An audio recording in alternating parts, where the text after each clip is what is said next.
This is Daily Blast Live. We're talking about what you're talking about. You all ready for this? Dun dun dun dun dun. This is a sham. No. Nope. Y'all, just stop. Welcome to DBL. It's Tuesday, December 7th. I'm Tori here with Al and Lindsay. Al and I look like we are ready for Christmas. Yes, I am ready. I am. And what am I ready for? I'm not saying it. Say it. Go ahead, say it again. He said a Pier 1 import like divider.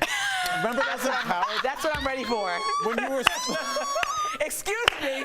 Excuse me. We've all been to college. Sometimes you want to split that rent in half.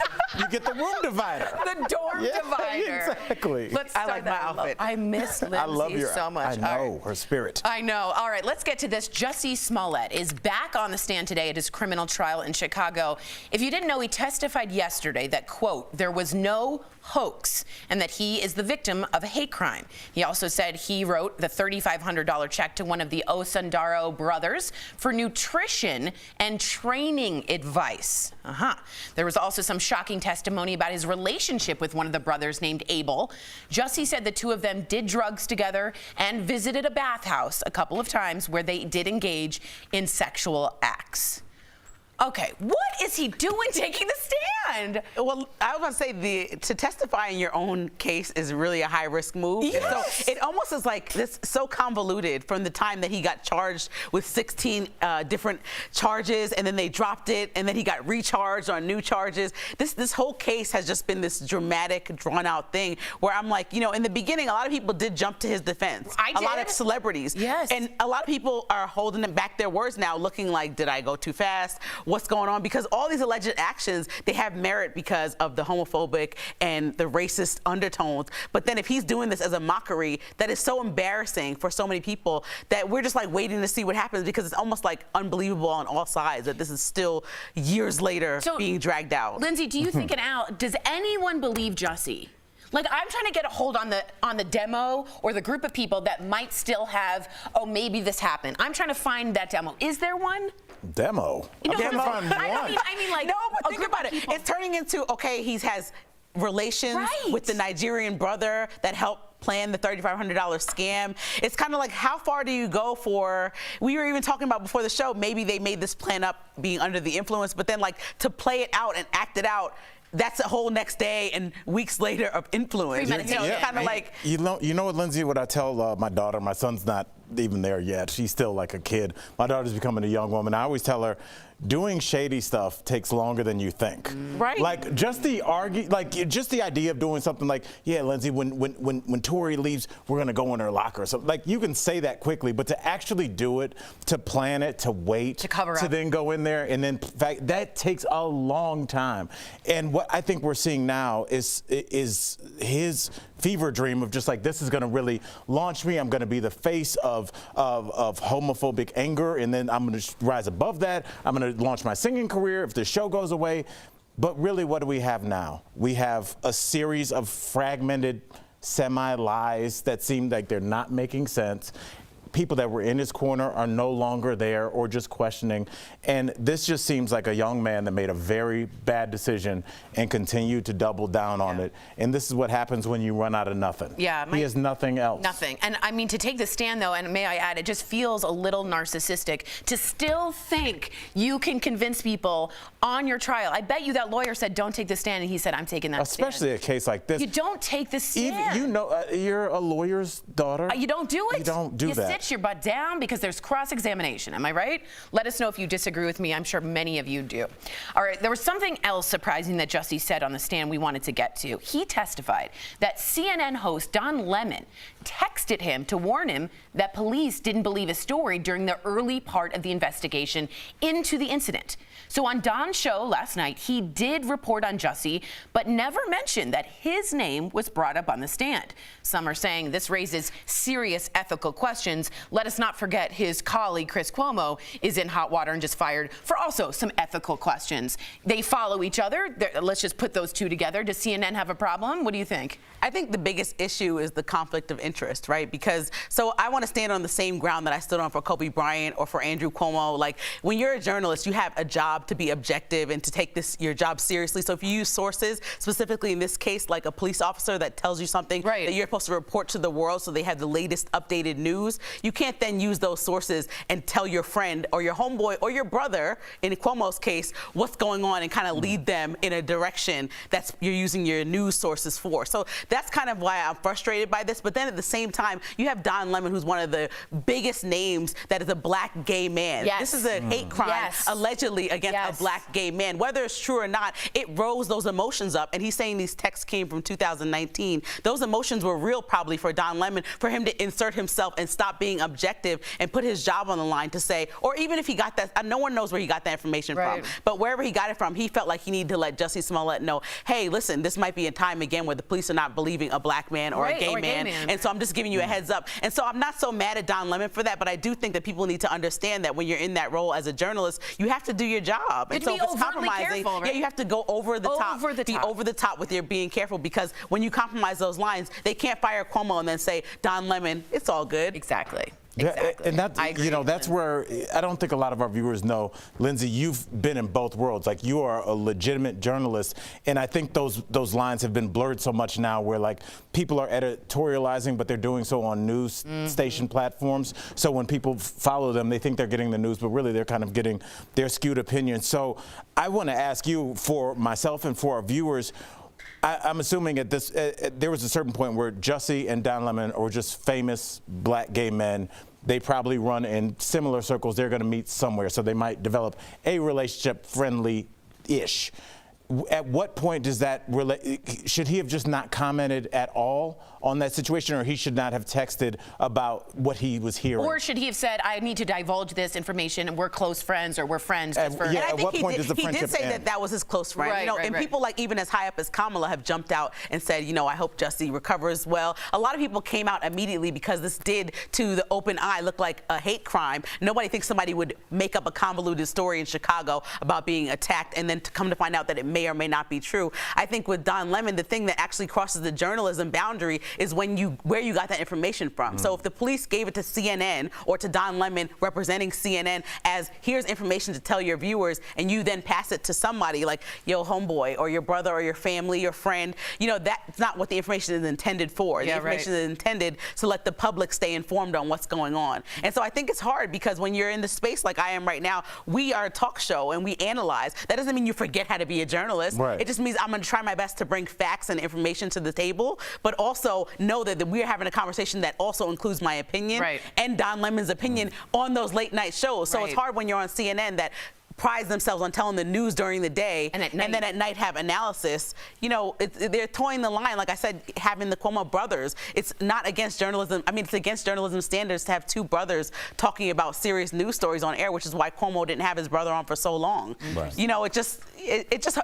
CNN is playing both sides a lot of the time. CNN's in a little bit of hot water, am I right? That's true. Hot water, hot you just water. kept saying hot water. I do like a good hot shower. All right, coming up on DBL, outrage over a transgender college swimmer who's smashing records. Is this fair to other women in the pool? But first, we got Dr. Coley here. She's here to break down what we're all wondering about the new Omicron variant. That's next. Closed captioning provided by... It's so... Okay, we're getting ready to bring Dr. Coley in. Oh, thank you. Jussie, you should have taken notes from Trump. I had to say something. Agreed. Sorry. Wait, Tori, shut your mouth. Sorry, go. I was talking about We're always earlier talking with Colin. It's like, so with Don Lemon, was he a journalist when everybody had their opinion about President Trump, but he did this whole thing of like, are you mad because Obama did this? Like, he is very like animated, and that's their more prime time. opinionated. That's what I mean. So it's like, We're towing the line so much. Yeah, Is he a journalist? Yeah, late night but talk. even look at with ABC, George Stephanopoulos. He came from the Clinton campaign. He's a journalist, right? So we have been blurring the lines. His show isn't an opinion show, whereas Don Lemon's is a straight opinion show. Straight opinion show, but he's coming from an opinion or a democratic Okay, is it true? Like, perspective, and then he's also a journalist in that role and asking objective questions, right? We believe that George Stephanopoulos has done his job, but it's like you're telling somebody to say, I all of a sudden have no relationships with people, and I'm not going to act like a human. And like if I knew something, Chris, you might be in trouble. I might tell you. Yeah. And if I was working here just a as general a rise reporter, that's not right. Right. Yeah, But you're my friend. Yes. So that's why it's kind of like. I never thought about Yeah, I that don't know. situation yet. Like, are it's you going to such a tell your blur- friend, like, hey, you might need to Oh, I shouldn't. act on this, bet but I then know at why, the same don't you? time, Yeah, I'm just doing anything. are you crossing some kind of ethical lines? Yeah. I- Somehow you have like a little piece of glitter. oh. Jerry, do I have glitter? Well, sorry. I think you got. Well, no, I still I don't see have it. my question. It hits the Where'd it light. go? There's a piece of glitter. You know why? came straight Because from the Al club. sparkles. Gave it to me. Okay, so as people continue to get Also, frustrated guys, in the really booster, quick, a lot of wearing a us are red watching lip. I listened to Taylor Swift. I thought about the red lip. What do you think? Just text, put it on the YouTube. if Chris, you do you like. like the red lip? Dr. Coley, do I have to get boosted?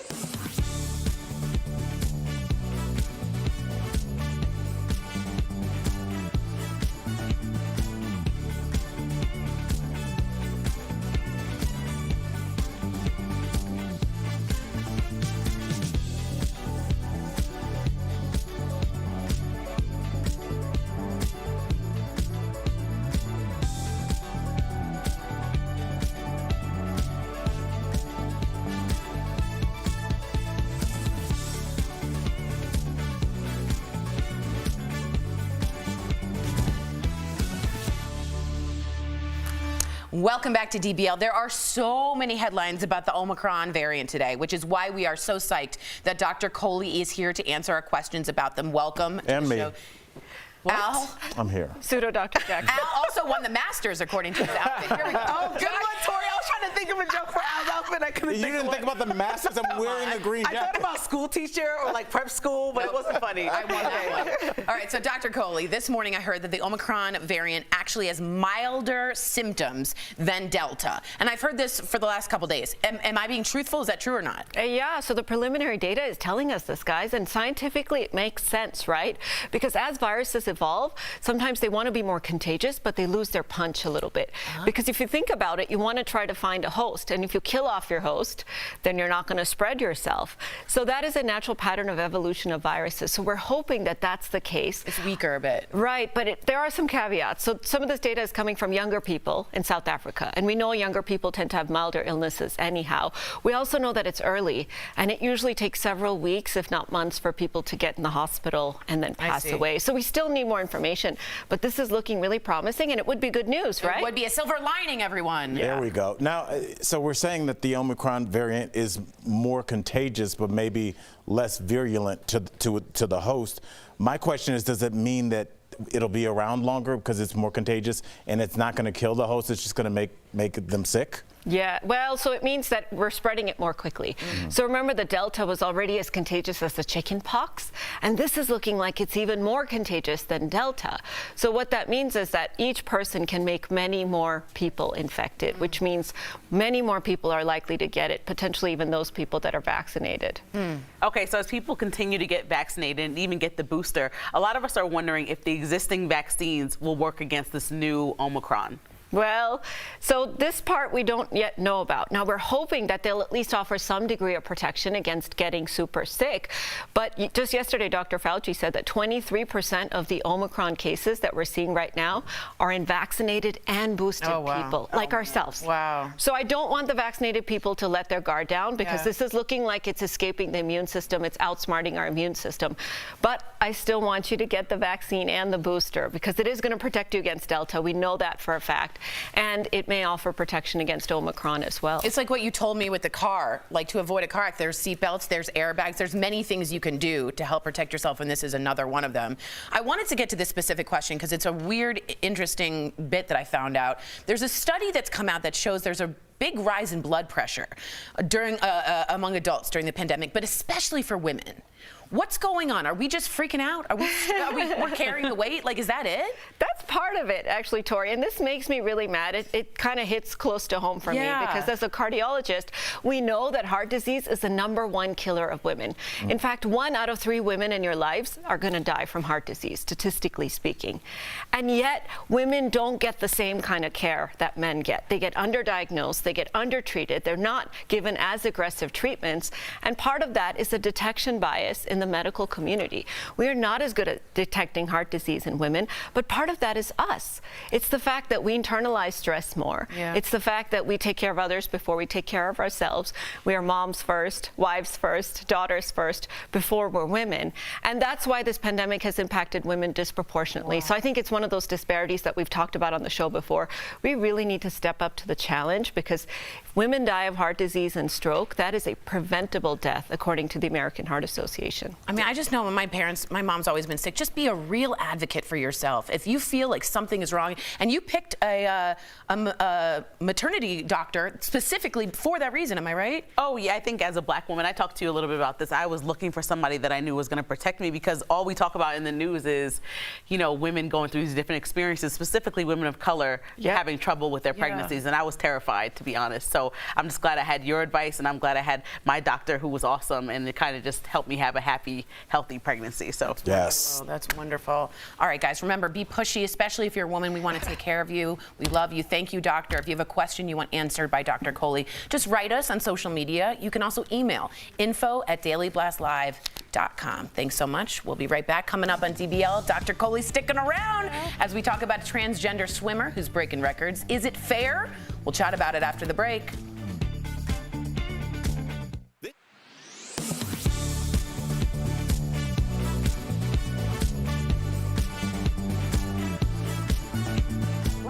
Jacob Chansley, better known as the QAnon shaman, was sentenced to 41 months in prison for his role in the January 6th insurrection.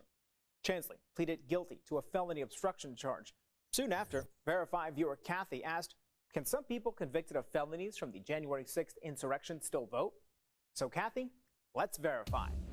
Our sources are the National Conference of State Legislatures, the American Civil Liberties Union, and the Campaign Legal Center. While the right to vote is overseen by both federal and state governments, only states have rules restricting felons from the ballot box.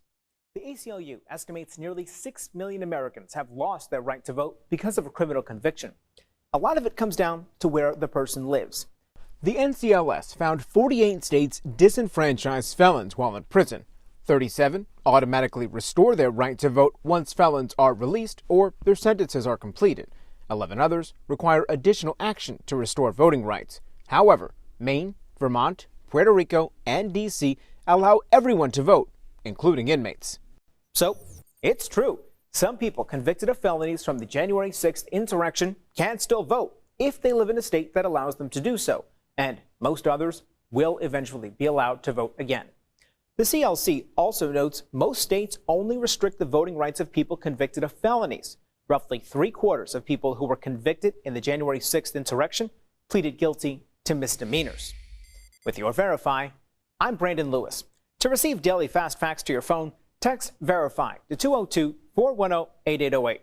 And to sign up for our newsletter, visit verifythis.com/email.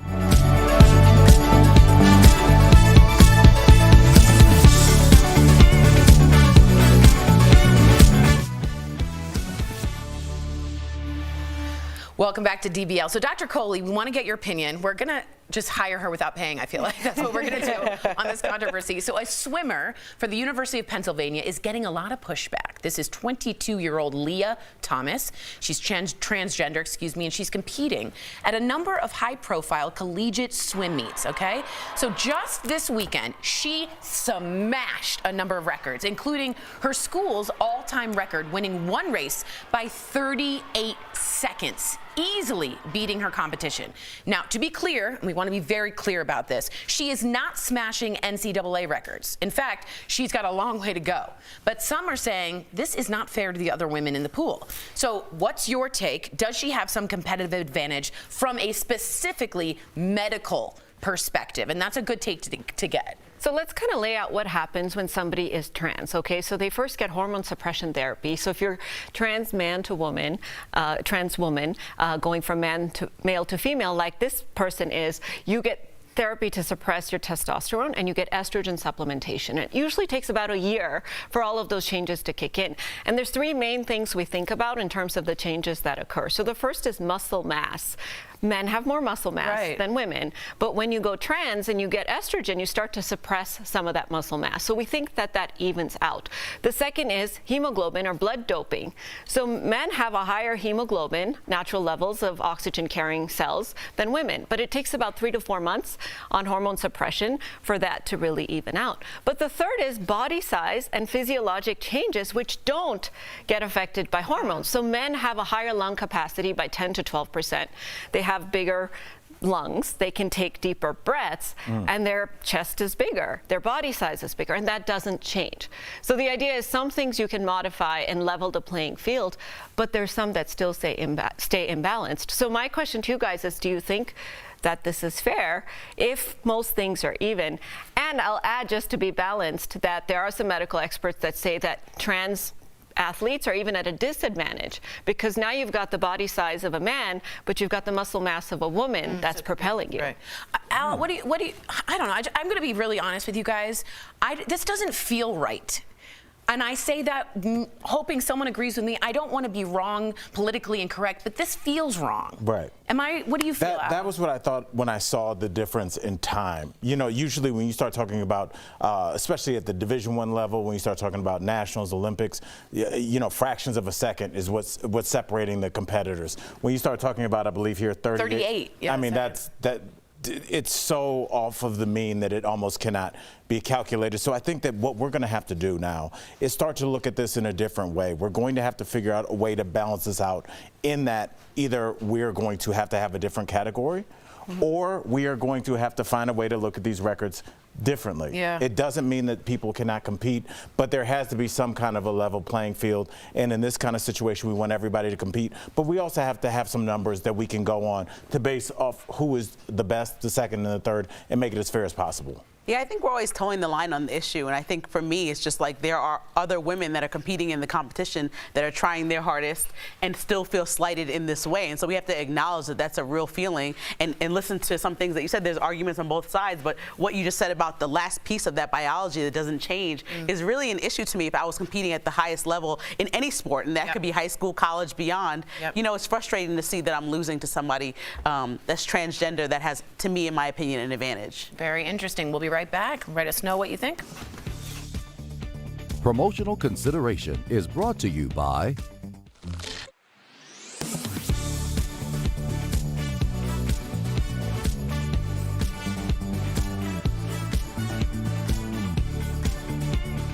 That sound means it's time to verify. Are you hot-natured or cold-blooded? It's quite interesting how two people can be in the same environment for the same period of time, and one will be taking off layers while the other is reaching for a sweater and space heater. It's that time of year again. It's cold, like really cold.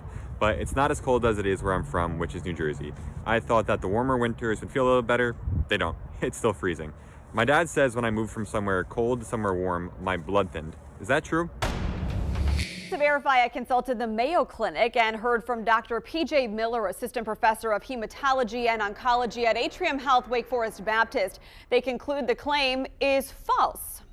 So this is actually what we'd refer to as an old wives' tale, meaning there is no significant medical evidence behind this question that actually happens. But even with saying that, that is something that a lot of people do experience temperature differently when moving from a northern climate to a southern climate. And a lot of that just has to do with the perception and getting used to a warmer climate or getting used to a colder climate. That said, your blood pressure can change with climate. Mayo Clinic found blood pressure is generally higher in the winter and lower in the summer. Low temperatures cause blood vessels to narrow, so your blood needs more pressure to move through the thinner veins and arteries. That doesn't mean your blood thickness is changing, even though it's reasonable for you to think so. I myself grew up in New England, and then I actually lived in the Mid-Atlantic for a while before living in a tropical climate for a couple years. and now I live in North Carolina. And I do remember the first time that I traveled from the tropical climate back to a New England winter and remembering how truly cold that winter was. But that, again, was all perception. So in conclusion, we verified Tom's claim is false. No, your blood does not thin moving from a warmer climate to a colder one or vice versa. Maybe you're not properly dressed for it either. With your Verify, I'm Megan Malaris. A decision on the Supreme Court's latest abortion case is not expected for months, but if the conservative majority agrees with Mississippi's law, it would almost immediately have a major impact on a huge part of the country. 21 states could almost immediately ban or curtail access to abortions if the Supreme Court chooses to overturn or weaken Roe v. Wade. 12 states have so-called trigger laws that go into effect if Roe v. Wade is overturned or weakened. Most would ban abortion outright, while some include limited exceptions. For instance, back in June, Texas Governor Greg Abbott signed a new law that would almost immediately outlaw abortions and threaten doctors who perform them with life in prison or a $100,000 fine. And it's not just trigger laws. Another 9 states will have pre-Roe abortion bans that could once again become enforceable if Roe v. Wade is struck down. The court isn't expected to release their final ruling until this summer. Check out some of these sweet deals from the holidays from our friends at Morning Save. Check it out. All right, what do you have for us today, Stephanie? Hey, Tori, I've got some wonderful products and even better deals, and you're going to love them. So first up, we've got the iJoy Vision 4K action camera with 2-inch colored screen and a waterproof case. So the deal includes 1 camera, 1 waterproof case, 1 rechargeable battery, and mounts. Normally, it's $150, Tori. Totally normal, right? But we've got it for only $49, saving our viewers 67%. Now, Tori, this deal is a fan favorite. We've got Cuisinart 10-piece hard anodized non-stick cookware set. Ooh. So this deal includes 1-quart saucepan with a lid, 2-quart saucepan with a lid, 3-quart saucepan with a lid, 5.5-quart casserole pan with a lid, 8-inch saute pan, and 10-inch saute pan. So normally this set is about $480. Yeah. It's very expensive, but you're getting a lot. This deal is only $129, saving our viewers 73%. Now, you're also going to love this one, Tori. It's a 2-pack of G-Home Smart LED 15-foot light strips, which are Alexa and Google compatible. What? So snazzy. So this deal includes 2 15-foot light strips. Whoa. And they've got self-sticking adhesive backing. So normally these are as much as $150. And right now, Tori, they're only $29, saving us 81%. Last, and it's certainly not least, we've got the Holmes Harmony Carbon Filter True HEPA Air Purifier. Nice.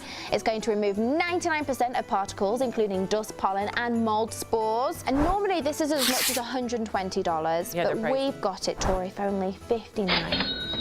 Saves you guys 51%. Head on over to morningsave.com to snag these amazing deals, y'all, at the lowest prices. You can even visit morningsave.com right on your smartphone. Thank you so much, Steph.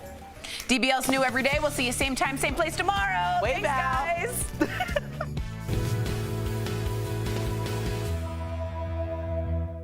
Do a lot of digging. There is no national data center that keeps track of recycling, but there are environmental watchdogs and recycling companies, and they told us a lot more than you think actually gets recycled. This tweet claims that 79% of what you recycle ends up in a landfill. Now, to verify that, the numbers aren't easy to get a hold of. Not every county and city across the country keeps close track of its recycling numbers. But here's 2 national groups that do. The nonprofit The Recycling Partnership and the waste management company Republic Services. Combined, they estimate that between 16.9 and 22% of what's put in the recycle bin ends up in the trash. And that's because it's either not recyclable or contaminated.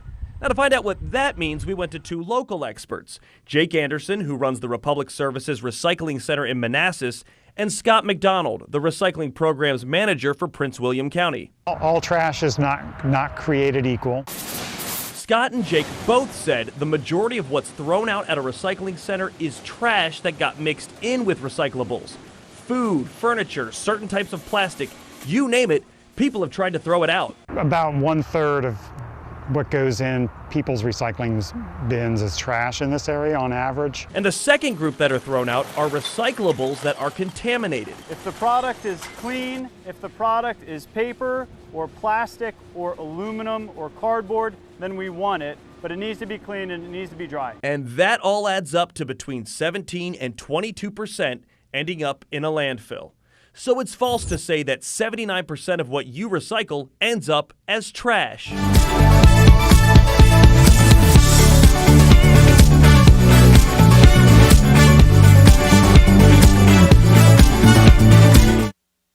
We're talking about today on Daily Blast Live. Jussie Smollett testifies that he had sex and did drugs with one of his attackers. But it's his claims about Don Lemon that have the CNN host in the hot seat. Fury as a transgender swimmer crushes her rival's records. But do trans athletes really have an unfair advantage? Dr. Coley weighs in.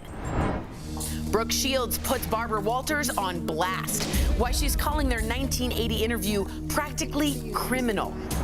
And can Jennifer Aniston play a teenager? The new sitcom revival casts that have audiences scratching their heads. Oh my gosh. Are you insane? This is a sham. No. Just stop. Finally here, drum roll. Welcome to DBL. It is Tuesday, December 7th. I am Sam here with Jeff, Al, and Tori. Let's get started. Oh my goodness, so many of our viewers have an opinion on this next story. Jussie Smollett was back on the stand today at his criminal trial in Chicago, and he testified yesterday that, quote unquote, there was no hoax and that he was the victim of a hate crime. He also said he wrote the $3,500 check to one of the Osendaro brothers for nutrition and training advice. There was also some shocking testimony about his relationship with one of the brothers named Abel. Jussie said the two of them did drugs together and visited a bathhouse a couple of times where they engaged in sexual acts. We cracked the case. Do you believe any of his testimony? I don't. Listen, everyone has their day in court, but why, in his defense, why not fight it? If you have money the way our justice system is going now, you roll the dice. You stick to your story, you play it out, and you have a chance of winning. That's how our justice system is. That's how I believe it is. I think that's what we saw with Lori Loughlin. Now that Isn't you that say that, anybody though that's defending themselves? No, if you have money, it's a big. You gotta have money. I think. Well, that's what I mean. Yeah, whatever you're accused of, you look at how much money you have, and then you work backwards. But yeah, go ahead. No, I agree with you, except that if I were, am I on? Yeah. I don't think so. Yeah, I hear funny things. Okay, if I were, it's just my head, I think. It's just your voice. I think if I were Jussie Smollett's lawyers, I would not have had him on the stand. That's where I think he made a big mistake. To me, this screams of ego. The ego to double down, the ego to triple down, the ego to then go on the stand and get cross-examined. All of that's a bad idea. All of that's wrong. I think he's a narcissist that got caught and now he's tripling down. I think Jeff brought up a really interesting point that we've talked about before on the show. Of course, if you have money, you can buy yourself a case to hopefully get yourself out of it, or less jail time, or a plea deal, or whatever it may be. How is that? And I've talked to you about this before, Tori, because you've talked about very openly on the show that your dad is a defense attorney. How is that legal? Just to say, yes, everybody has their day in court, but why is it legal to make up, not saying this applies to Jussie Smollett, it may, but why can you just make up whatever story you want and then go present it in court? Well, you're allowed due process in this country. How is that due process? Well, if the juries think he's lying, they're going to have a field day with it, and it seems like the social climate will say it's not good. I don't think this is going to go his way. The whole thing smells fishy. I told them it's like a fish market. The Chicago Police Department, the prosecution, Jussie, all of this smells bad, and I think the juries can sniff it. But that might be his thing. There were issues with the police department where they did not come off looking good at all, and because of that, think about the O.J. Simpson case. They showed that one of the main officers was a white supremacist, and that's all you need for a little bit of doubt, and here we are. That's why you pay, I don't know what an expensive attorney is, $5,000 an hour or $2,000 an hour to get the Johnny Cochran that finds out that the cop that arrested you has a racial history, and you're a free man in 2021. That's why people pay the money. Yeah, I want to bring up something else about Jussie Smollett because a lot of our viewers are actually talking just about this. So he testified on stand that CNN host Don Lemon texted him, this is according to Jussie, to warn him that police didn't believe his story during the early part of the investigation. Now, on Don's show last night, he did report on Jussie, but did not mention that his name was brought up. Some are saying that this raises serious ethical questions, especially regarding CNN. We just covered Chris Cuomo and those ethics. Do you think that it's unethical, if it's true, if Don Lemon texted him that? If it was a private source and the source said, don't use me, and it was to a friend, and he's another black gay icon, and at this point he didn't have any reason to doubt Jussie Smollett, I don't have a problem with it. What I do have a problem with it is not bringing up stuff like we're now friends or I did text him like last night. He needs to be overtly out there, because CNN has a huge credibility problem. And Don Lemon is like a journalist and an opinion guy, and a journalist and an opinion guy. Which one is he at this point? I need full disclosure and transparency between him and Jussie Smollett. I just think we all deserve that. Well, I got to ask you this because I think this is where people, and I've read all the comments from our viewers, are upset. And it kind of goes into the Chris Cuomo thing. And again, I don't know the facts, but this is what is circling in the rumor mill. That what if Don Lemon used his CNN resources in order to investigate, to somehow give information that he gave to Jussie? Would that change your opinion? No, I think it's unethical, right? I definitely do, because you're changing your views of what you're saying on the news. Again, is he a lawyer or a journalist? Is he a journalist, or is he have his own opinion? That's up for debate, right? But what station can you tune into to have an unbiased opinion about anything? The BBC. Probably. Maybe. Right. Maybe. And I think that's where America's at. So when you're crossing those lines, your local news stations are actually pretty accurate. But it's gotten so blurry, Sam, that people wear their political opinions on their chest, literally with a button. Then you're delivering news when you have that button on. It's like, I'm not buying what you're selling. That's where we're at as Americans right now, at least me. Jeff, and I agree with you. And what happened was, I think we did have just journalists like Peter Jennings that just delivered the news straight down the middle. Cronkite, let's talk about it. Yeah. But I think what happened was the opinionated journalists, journalists/editorialists, began to be the norm. You started to see people that didn't just deliver the news but said, I think the president's ridiculous for doing that, or I want to praise the president, and that got ratings. It's the ratings, and so people start to gravitate towards these sources. But the story gets twisted. Let me just use this story. With Don Lemon, you're like, hey guys, this is the police department, blah, blah, blah, Jussie, and then you deliver the news, right? You say, listen, Jussie, he's a friend of mine. I believe the police are involved. Now it's a police investigation about like hate crimes on a gay man or a black man, when the story is about Jussie faking out the police department. Now we're in you don't think it affects your opinion? Now you're delivering the news like saying the police department is to blame, not Jussie. Now you're giving your opinion. Yes, but I think where the murkiness, where everybody needs to be crystal clear, is a lot of those cable news shows at that hour are opinion based. It is. But they don't say it. It is. They do say it. But they do say fair and balanced, and like, they do imply. They don't say, because sometimes when you're watching something, Sammy, it'll say the comments expressed here do not reflect the station. And unfortunately, I agree with you, we don't have that anymore. So if I'm just a casual viewer and the 5 o'clock hour is CNN delivering just square basic news, and then at 6 o'clock somebody comes on and says Donald Trump is a jerk, how do I distinguish that at 5 this was news and at 6 this is opinion when there's no disclaimer? Do you think that there should be, right when they show Don Lemon or right when they show Tucker Carlson, that a disclaimer comes up and says this is an opinion-based? Yes. Again, overtly. You need to be overt. Like, we're all 5-year-olds. This is not news. This is news. That way the lines don't get all blurred. Right. It's a big difference. Well, coming up on DBL, outrage over a transgender college swimmer who's smashing records. Is this fair to the other women in the pool? But first, Dr. Coley is here to break down what we're all wondering about the new Omicron variant. That's coming up next.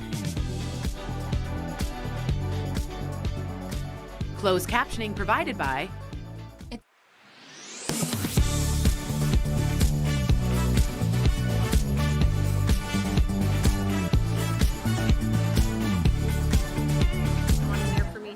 Hey guys, if you are confused about Omicron, just think of Omaha, right? In the American version. Omicron for American and then Omicron for British, which is so happy that they made us more confused from an already confusing pandemic. The British accent. Okay. Yeah. Be careful you don't get Omicron. Be careful you don't get Omicron. There you go. I'm really bad at that. Dr. Coley's here to answer your questions, and if you have any, write in. We're answering questions about Omicron, and Omicron. But we're also talking about something that I don't know if you guys know.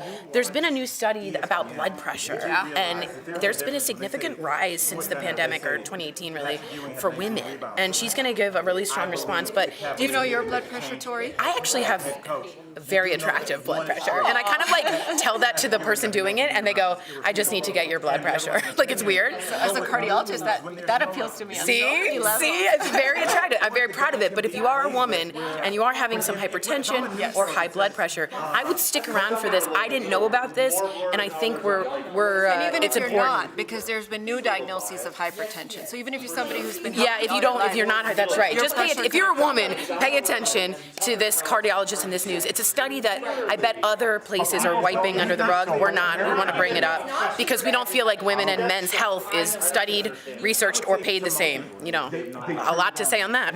All right, I'm going to exit this conversation. So let us know what you think, and if you have any questions specifically about blood pressure, I can also write to Dr. Coley. So write me in as well. Okay, I'll leave. Bye. Bye, Tori.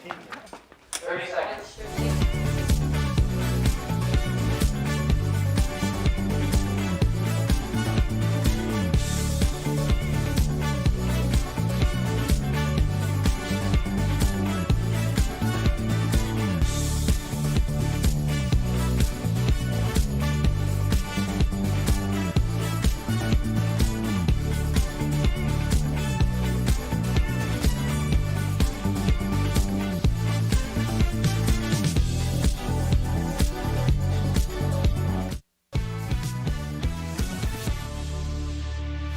Welcome back to DBL. There are so many headlines about the Omicron variant today, which is why we are so happy that we've got our Dr. Coley here to answer our questions about them. First and foremost, I want to thank you for being such a big advocate for my family and for Eric. You're forever my sister and forever my family, and I love you for that. Okay, so this morning I heard that the Omicron variant may cause milder illness, milder symptoms than the Delta variant. Is this true? And in your opinion, what does that forecast for the pandemic? Sam, first of all, sorry for your loss, our loss, and you're my sister forever as well. And losing Eric to me has really just made me more invigorated to fight this pandemic even harder. And I really hope that his legacy will continue to help us all, do that. But I'm really happy to hear some of the preliminary data coming out about Omicron, which seems to suggest that it's a milder illness. And viruses do this. As they evolve, they get mutations. They actually think about it and say, hey, I don't want to kill off my host because then I won't be able to propagate. So sometimes they become milder as they evolve, and that would be a really good thing in our fight for this pandemic. Now, let's take it with a little grain of salt because the data we're getting is out of younger people, which we know tend to have milder illness in general. Plus, it's really early. As we know, as we've seen and lived, it can take weeks or months for somebody to have a complication from COVID, pass away. So let's keep our guard up, but this is looking really promising. Well, I wonder if it's like a double-edged sword because we're hearing that the Omicron variant it won't make the host as sick, but because it's not making them as sick, I wonder, are more people going to pass it along? Because if you're sick, right. I'm not sitting next to Jeff. Jeff's at home. Right. I'm at home. But what if you're just kind of like, I don't feel that great, but I'm not going to leave the panel. I'll be fine. And now I'm in front of 3 people, so that's what I'm worried about. Tell me I don't have anything to be worried about. No, Dr. Jackson, unfortunately. You got it right. Sam, it's already out there. It's on set on TV. It means it's true. This is exactly how viruses work. That's exactly what they're trying to do. And we have seen, in fact, that Omicron is more transmissible than Delta, which was already as contagious as the chicken pox. So guess what? That exponential growth, where one person can make many people sick, suddenly has amped up very quickly. So what I expect, if this data pans out, is that Omicron will quickly become dominant here in the United States because it's more contagious. So, Doc, as people continue to get vaccinated, right? It's the holidays. I believe like that's actually boosting people to get vaccinated as No well pun as the intended. booster. Right. I know. You're catching on. You're catching on. So what does that mean? Are our vaccines good to fight the Omicron variant now? We think vaccines will protect you somewhat against the Omicron variant, Jeff, but what we have seen is that 23% of the cases of Omicron that we found so far are occurring in vaccinated or vaccinated and boosted people. Yikes. Which means that even if you're vaccinated, it doesn't mean you can let your guard down. Now, I also don't want you to think that this means the vaccines don't work, because perhaps the number of people ending up in the hospital may have been a lot higher had we not had those vaccines. So we think they'll still protect you against serious illness, but we may need an Omicron-specific vaccine next year, which the companies are working on right now. Wow. Okay, so I got to ask you about this new study, and I'm sure that you have the answers. It shows that there's been a rise in blood pressure among adults during the pandemic. Here's the caveat, especially amongst women. Why are we seeing this rise, and what would you advise to all of our viewers right now that are watching, especially women? What do we do about this? Sam, the disparity when it comes to women's heart disease drives me crazy. It's the #1 killer of men and women. Yet we save more male lives than we do with females. And part of that is lack of knowledge. We don't know as much about women. Part of that is underdiagnosis. We miss it in women and women miss it in themselves. And part of that is we're not as aggressive treating our women as we are treating our men. So this really shines a spotlight on a big risk factor, hypertension, which can cause heart attacks, strokes, dying from heart disease. So I have to tell our women, even though we always look out for others, just like you've done, sister, for all of these months, you really need to turn the spotlight back on yourself, because you can't be there for others if you're not there for yourself. You need to make sure you're exercising 150 minutes a week, eating right, increasing the potassium in your diet, reducing the sodium, doing all the things that are going to keep you alive and away from strokes. 150 minutes a week? I thought she was about to say a day. 30 minutes, 5 days a week. Take your weekends off. Yeah. I love it. Thank you, Dr. Coley. If you guys have a question you want answered by our Dr. Coley. And I do like that you asked that question like it was the same question from Goodwill Hunting. She was like, what does that break down to a week? We'll figure it out during the break and tell everybody. I didn't know if you meant 7 or 5, so I just needed to hear it from her. I'm glad we got the weekends off. That was my... Get a graphic ready, Booth. Don't even talk to me. Write us on social media. You can also email info@dailyblesslive.com. Coming up on DBL, Dr. Coley, you're going to stick around because we really need to hear your opinion about transgender swimmer. There she is right there, breaking records. Is this fair? We're going to chat all about it after the break.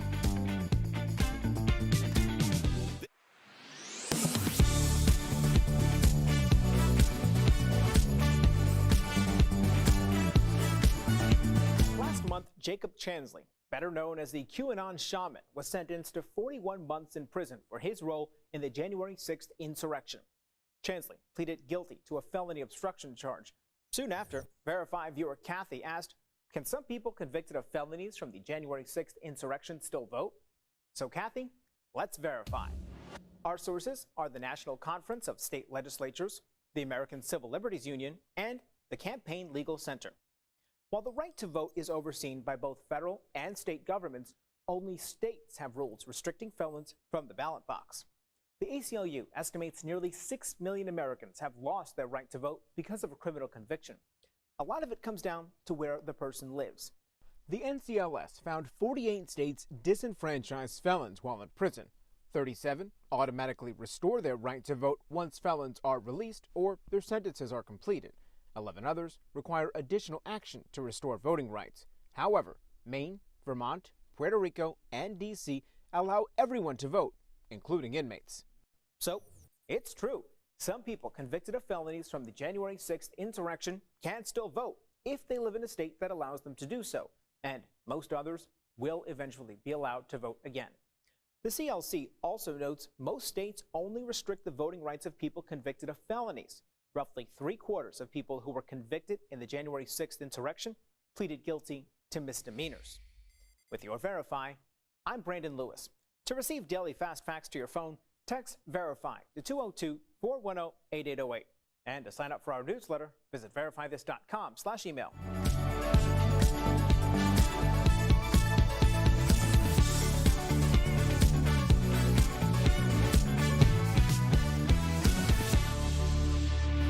Welcome back to DBL. Okay, Dr. Coley, we got to get your opinion on this controversy. A swimmer for the University of Pennsylvania is getting a lot of pushback. 22-year-old Leah Thomas is transgender. She's competing at a number of high-profile collegiate swim meets. Just this weekend, she smashed a number of records, including her school's all-time record, and won the race by 38 seconds. I should preface that it's a mile. It's a whole mile race. It's not a quick race, but she did easily beat her competition. So now that that's clear, I think everybody also needs to know that these are not NCAA records that she's smashing. In fact, she's still got a really long way to go on the very elite level. But some are saying that regardless, it isn't fair to the other women in the pool. So what is your take? Do you believe, especially coming from a doctor medically, that she has some sort of a competitive advantage with just her body? Her index. So from a medical perspective, we try to level the playing field by changing the hormones, right? So you give hormone suppression therapy, like testosterone suppressed and estrogen is augmented. So what that does is it changes the muscle mass. So that playing field is leveled. It changes your blood counts. So you're not doping because men tend to have higher blood counts than women. So you've leveled that. But I have to be honest, guys, you cannot completely level that playing field because you cannot change somebody's body size. You can't change the size of their lungs. You can't change how big breaths they take. You can't change how tall they are, so if they're playing basketball or some other sport. So there are some advantages that are offered just to being in a male body and competing with women, in my opinion. Yeah, I think a lot of people, and this is a very touchy subject for everybody, so I just understand, I'm coming at this from I'm the lawyer for fairness. I just want this to be a fair thing. And a doctor and a lawyer. Yeah, I use my time wisely at my imaginary college. Okay. But you know, I look at this, and 38 seconds, and Sam, you swam in these races, is a huge margin. So what do you do? What if I'm somebody who's like, I don't know the numbers, I don't understand what she just said. I just know that 38 seconds is obviously a huge disadvantage. So talk to me. It is okay. So first of all, a mile yards is 66 laps, right? So if this is a 1650, which is a mile, that's 66 laps, so 30-something seconds is not, it is a lot, but it's not a crazy amount, especially if you compare her racing times to that of like USC, Stanford. Like, no offense on this university, but they're not part University of Pennsylvania. Right, they're not part of the Division I upper echelon that are dominating and producing Olympians. So she's not at that level. I would have to say, and I always like trying, like I'm on this, I was a competitive NCAA Division I swimmer, so I'm still on all these boards where there's a lot of debate about it. I do trust the NCAA science. I do, because I know how strict they are when it comes to competition. So if they feel by utilizing hormone suppressants and doing everything they can to even that playing field, then I'm going to agree with them. Now, if it changes, and I know they're now trying to tinker with sport by sport, to Dr. Coley's point, because of height, but at the same time, I look at some of the athletes that I competed against as a swimmer. I competed against many 6'2", 6'3", 6'4" female swimmers, non-trans women. So are they at an advantage because their father was taller than my father? I think it all evens out. What are the people on the boards that are against what you're saying? What are their points? Most of the swimmers that I have seen, especially on the upper elite status, are for it, and they're congratulating her. It doesn't seem like that they're threatened. If you look at the top Olympic swimmers out there, they don't feel threatened by her. But I was just going to say, even though my opinion is that the playing field is not leveled, some might argue that it's leveled in the opposite direction. So some medical experts are saying that you've got a bigger body frame, a male-sized body frame, being propelled by female-sized muscle mass because of the hormones that you've changed. Interesting. There's also some question, and Al and I were talking about this before, when the transition happened. Was it pre-puberty or post-puberty? Because that can affect how your endurance develops, how your cardiovascular tolerance develops, because those hormones, if you saw male hormones for a while, then you're seeing female, that's different than never seeing male hormones and just going to females. Right. I mean, I'm happy we're talking about this, because as soon as I open my mouth, I'm transphobic, I'm white privilege, all this. I have to say that because that's what people are going to start writing as soon as I talk. And I'm very hesitant to talk about this. But Doc, when you say your lung size, your bone density, your muscle mass, as a female, you've never seen that. You're a doctor, quote unquote science, right? If you're science and a doctor and you're telling me to wear masks, the same people are telling me, no, the science isn't right when it comes to transgender issues in sports. But the same science is telling you that it is. So how are they contradicting each other? I agree with you, Jeff. You can't pick and choose your science. Science is science, whether it works in your political favor or not. And from a scientific perspective, everything cannot be equal. But does it really actually mean that it translates into an advantage? That remains to be seen. We need studies on this. Yeah, when you're winning by 38 seconds, I think the proof is in the pudding. Not if she was competing against other Division I schools, though. I have to say that. We'll be right back. Promotional consideration is brought to you by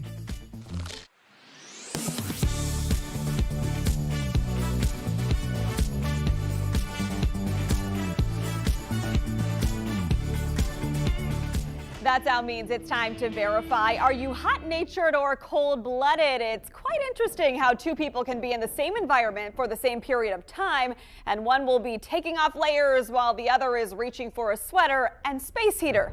It's that time of year again. It's cold, like really cold. But it's not as cold as it is where I'm from, which is New Jersey.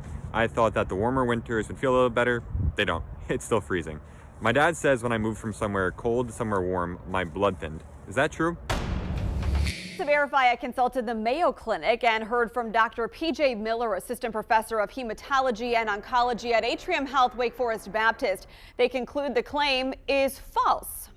So this is actually what we'd refer to as an old wives' tale, meaning there is no significant medical evidence behind this actually happens. But even with saying that, that is something that a lot of people do experience temperature differently when moving from a northern climate to a southern climate.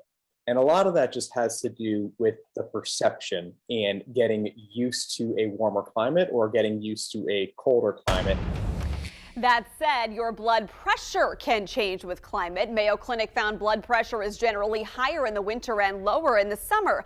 Low temperatures cause blood vessels to narrow, so your blood needs more pressure to move through the thinner veins and arteries. That doesn't mean your blood thickness is changing, even though it's reasonable for you to think so. I myself grew up in New England, and then I actually lived in the Mid-Atlantic for a while before living in a tropical climate for a couple years. And now I live in North Carolina. And I do remember the first time that I traveled from the tropical climate back to a New England winter and remembering how truly cold that winter was. But that, again, was all perception. So in conclusion, we verified Tom's claim is false. No, your blood does not thin moving from a warmer climate to a colder one or vice versa. Maybe you're not properly dressed for it either. With your Verify, I'm Megan Malaris. A decision on the Supreme Court's latest abortion case is not expected for months, but if the conservative majority agrees with Mississippi's law, it would almost immediately have a major impact on a huge part of the country. 21 states could almost immediately ban or curtail access to abortions if the Supreme Court chooses to overturn or weaken Roe v. Wade. 12 states have so-called trigger laws that go into effect if Roe v. Wade is overturned or weakened. Most would ban abortion outright, while some include limited exceptions. For instance, back in June, Texas Governor Greg Abbott signed a new law that would almost immediately outlaw abortions and threaten doctors who perform them with life in prison or a $100,000 fine. And it's not just trigger laws. Another 9 states will have pre-Roe abortion bans that could once again become enforceable if Roe v. Wade is struck down. The court isn't expected to release their final ruling until this summer.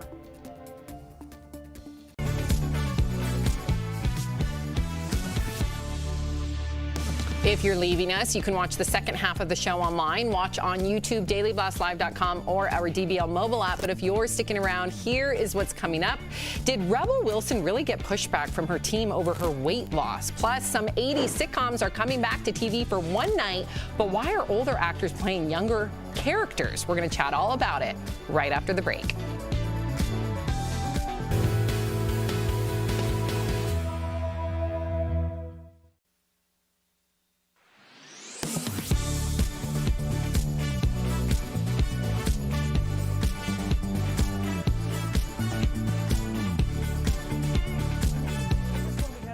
Of digging. There is no national data center that keeps track of recycling, but there are environmental watchdogs and recycling companies, and they told us a lot more than you think actually gets recycled.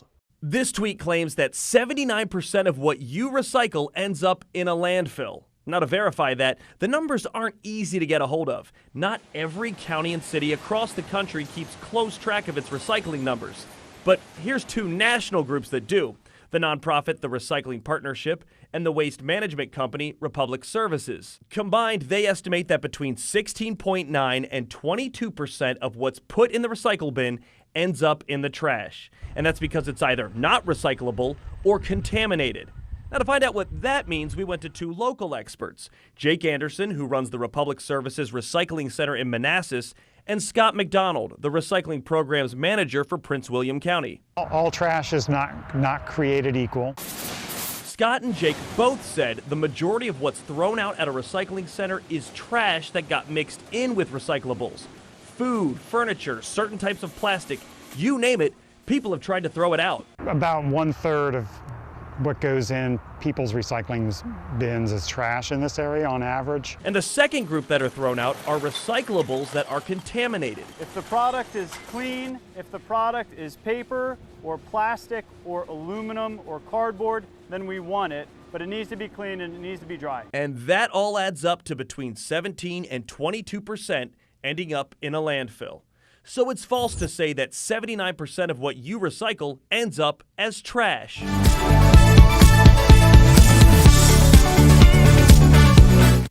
This is Daily Blast Live. We're talking about what you're talking about. Oh my gosh. Are you insane? This is a sham. No. Y'all, just stop. Finally here. Drum roll.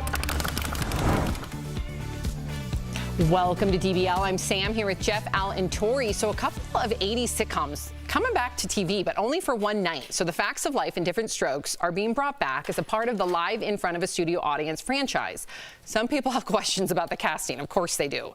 Arnold, who was made famous by 10-year-old Gary Coleman when the show started, will be played by Kevin Hart, who's 42.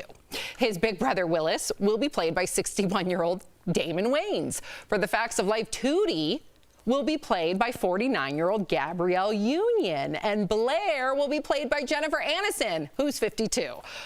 What do we think about these older actors, Jeff, playing younger parts? I don't mind it. They're bringing names to the show, right? It's a one-night show. John Lithgow is playing Mr. Drummond. It brings back my childhood. Right. And if you have unknown actors just to fit the role of what they look like, I don't know if you're going to be interested, right? I think it's interesting take how these famous people are stepping in those roles. I wish Todd Bridges was actually playing the older brother. Amazing. I think he might be incorporated. But I love live shows. I love theater. And there's something to be said about that. So I'm definitely tuning in for this. I'm weirdly agreeing with Jeffrey on this one. I think I wouldn't tune in if it was like they looked alike. I would tune in to see how Jennifer Aniston does live. That's awesome. And it feels like someone got drunk and came up with this cast, and I kind of dig it. You know what I mean? Like, put Kevin Hart in. I kind of like it, and I think it'll get a lot of views. And it's just, I think it's a smart move. Not Jennifer Aniston, it was Jennifer Lawrence, who's still a name, but a little bit more age appropriate. Things like that. Would that change your mind? Or but I don't know if this part would mean as much to Jennifer Lawrence because she wasn't really coming of age at that time. You know, I think that Kevin Hart is excited to play Gary Coleman because Gary Coleman was probably in some way part of his comedic development. Right. So I think that it's going to be a lot in terms of how old you were when this was a big deal when you watch it. So my kids will watch it like, why is that man talking to that other man like he's 10? Right. You know, but for us, we know that man is supposed to be Gary Coleman. So I think for people our age, we're going to really dig it. I think it's going to be really funny. I think they're going to play on that. Absolutely. I think they're going to have moments where you can tell Kevin Hart's trying to be like young, and it's going to be great. It's going to be absolute like comedy gold. I can't wait. Okay, so Brooke Shield is speaking out about how she was treated in the media when she was a teenager. Speaking on the Armchair Expert podcast, Brooke said she was over-sexualized in the media after her commercial for Calvin Klein jeans aired. So take a look at the ad, okay? This is from 1980. You want to know what comes between me and my Calvins? Nothing. So Brooke said back then, interviewers like Barbara Walters asked about her measurements and her sexual history. She called this interview with Barbara when she was 15, quote, practically criminal. Was this out? You're shaking your head, Tori. Yeah, I watched the interview, and Brooke Shields makes it very clear now. She had no idea about the double entendre of like what was going on sexually. No one explained it to her. No one wanted her to say it a certain way. She was just this girl that was young and did this thing, and that was it. And Barbara Walters kind of came at her like, how dare you do this? And if you watch it, you just see Brooke Shields get smaller and smaller. And really, Barbara Walters, and I mean this with all due respect, sort of really misses the point that if she's the victim here, talk to her like the victim. Barbara Walters has also done that with, let's say, Dolly Parton, where she's like, you don't have to wear all that makeup and that blonde wig. And Dolly's like, I know, but I want to. So you see a little bit of an antiquated take on that, and it's from another woman to a woman. So it's an interesting moment in time in which you see a generational shift, I think. I just think it's weird that we go back to the 80s to try to retroactively fix something. I understand it wasn't right in today's time. We used to smoke on airplanes, okay? I didn't blow smoke in your face. What do you want me to do about it? Things are building up, and this is just one of the stories that are building up. I understand that it wasn't right, but what can you do to go back 50 years and then now you want Barbara Walters, you want an apology from Barbara Walters 50 years later? I think you want maybe a ground for moving forward. How can we evolve the conversation? I think we're on that ground. Well, I think saying it overtly helps people move it along. So, for instance, the next time there's an interviewer, that maybe won't come up. That's how language evolves and interviews evolve. I don't think you could say that nowadays. I think it has evolved. And that's why it is working. But instead of saying and appreciating the times that we're in, like, hey, we've really come a long way. We have to go back and be like, look, shame on this person for doing that. You could do that with everybody. I agree. Jeff's right. I agree with Jeff here. I agree. And Jeff, I'll take it a step further. I think that the lightning rod in this case is Barbara Walters, but I think it's a lot of guilt amongst ourselves. We were all complicit. Barbara Walters wasn't just some random person that showed up from the street and started asking questions.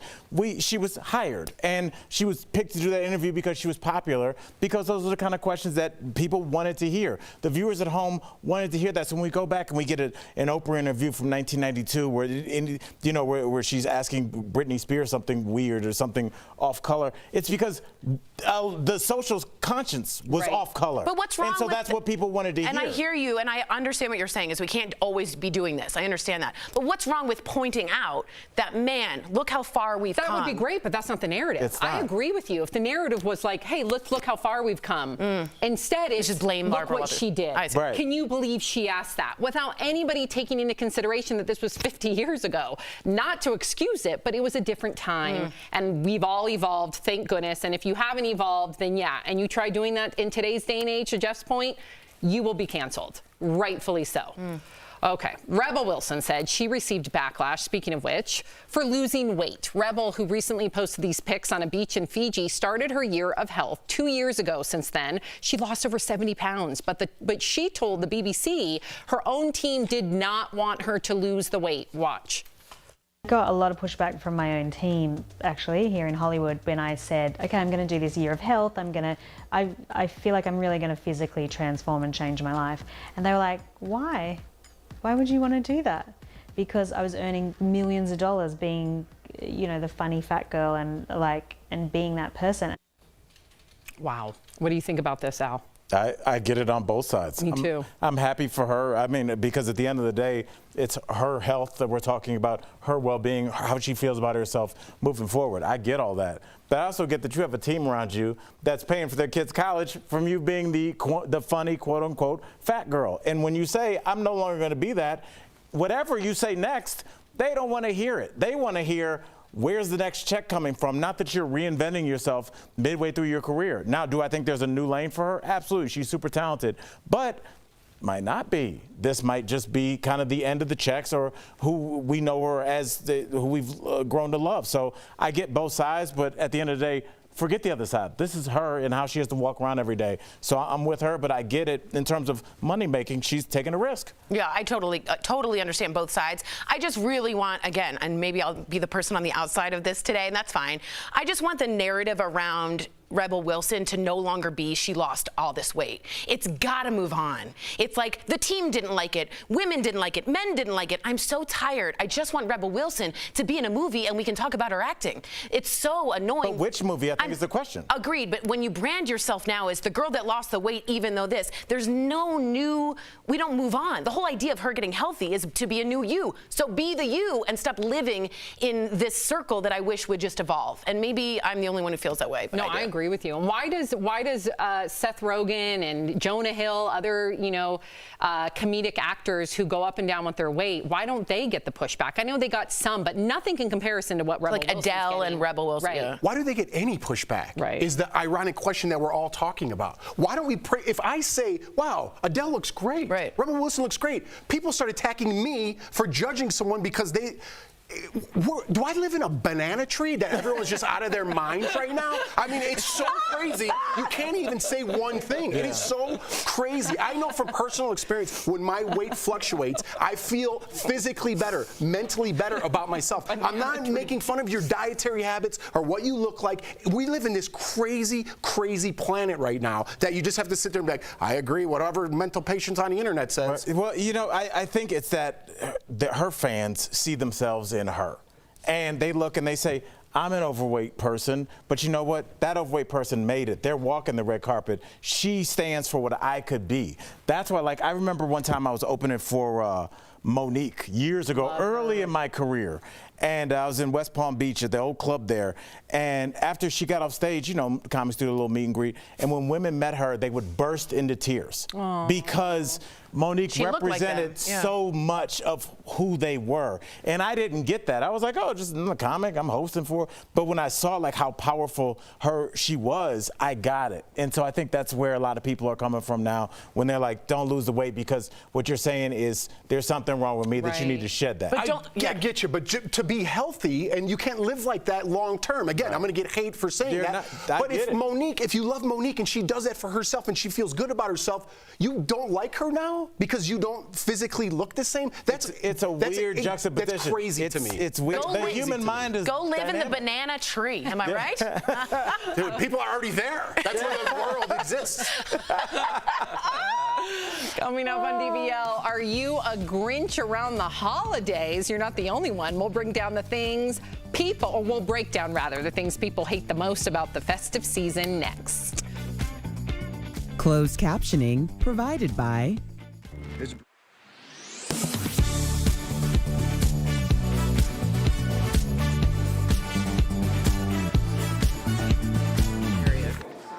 Oh, me? I've said enough. So as soon as he said banana tree, in my head, I immediately was like, oh my God, bananas don't grow on trees. I'm like, oh no, they do. They definitely do.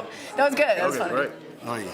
I feel like I'm taking crazy pills. Okay. I do. A lot of people use that meme or GIF or whatever for a good reason. When you, Tori, personal, okay, let's talk personally, because we can, right?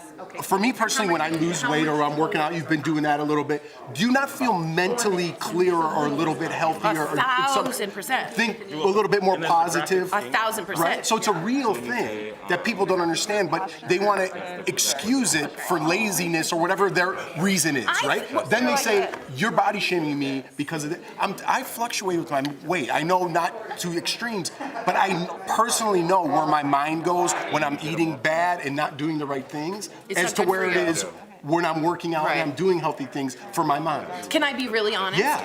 I think perhaps this may be more of a female issue just because of historical context, and also because women were said when you lose weight, even if they did it unhealthily, that was the only time they were told they look good. It was never like you look good just because you're happy. It was always like, oh, you've lost weight. That means you look good, therefore you're more deserving. And so that sticks in people's craw, but there is a difference. You're also just getting healthier. But then I'm scared to even say anything to you. If you do look nice, like, whoa, did I not look nice before? When I was That's heavier, not what I'm saying at all. I'm saying, hey, you look pretty tonight. Do you think it depends on the person you say it to? And because you could say you look like a fat, or no, I'm kidding. It being a women thing makes a little bit of sense. Because you don't have that context of like. No, but if someone tells me, hey man, you look good, I'm like, you know what, I've lost a little weight and I'm probably carrying myself differently with my attitude. Yeah. You know, it's even when I come in here, some days I'm like, man, I can't deal with all this. It's not because I can't deal with it. It's because I haven't been doing the right things the past 2 weeks. Discipline, yeah. You know, that's just me personally.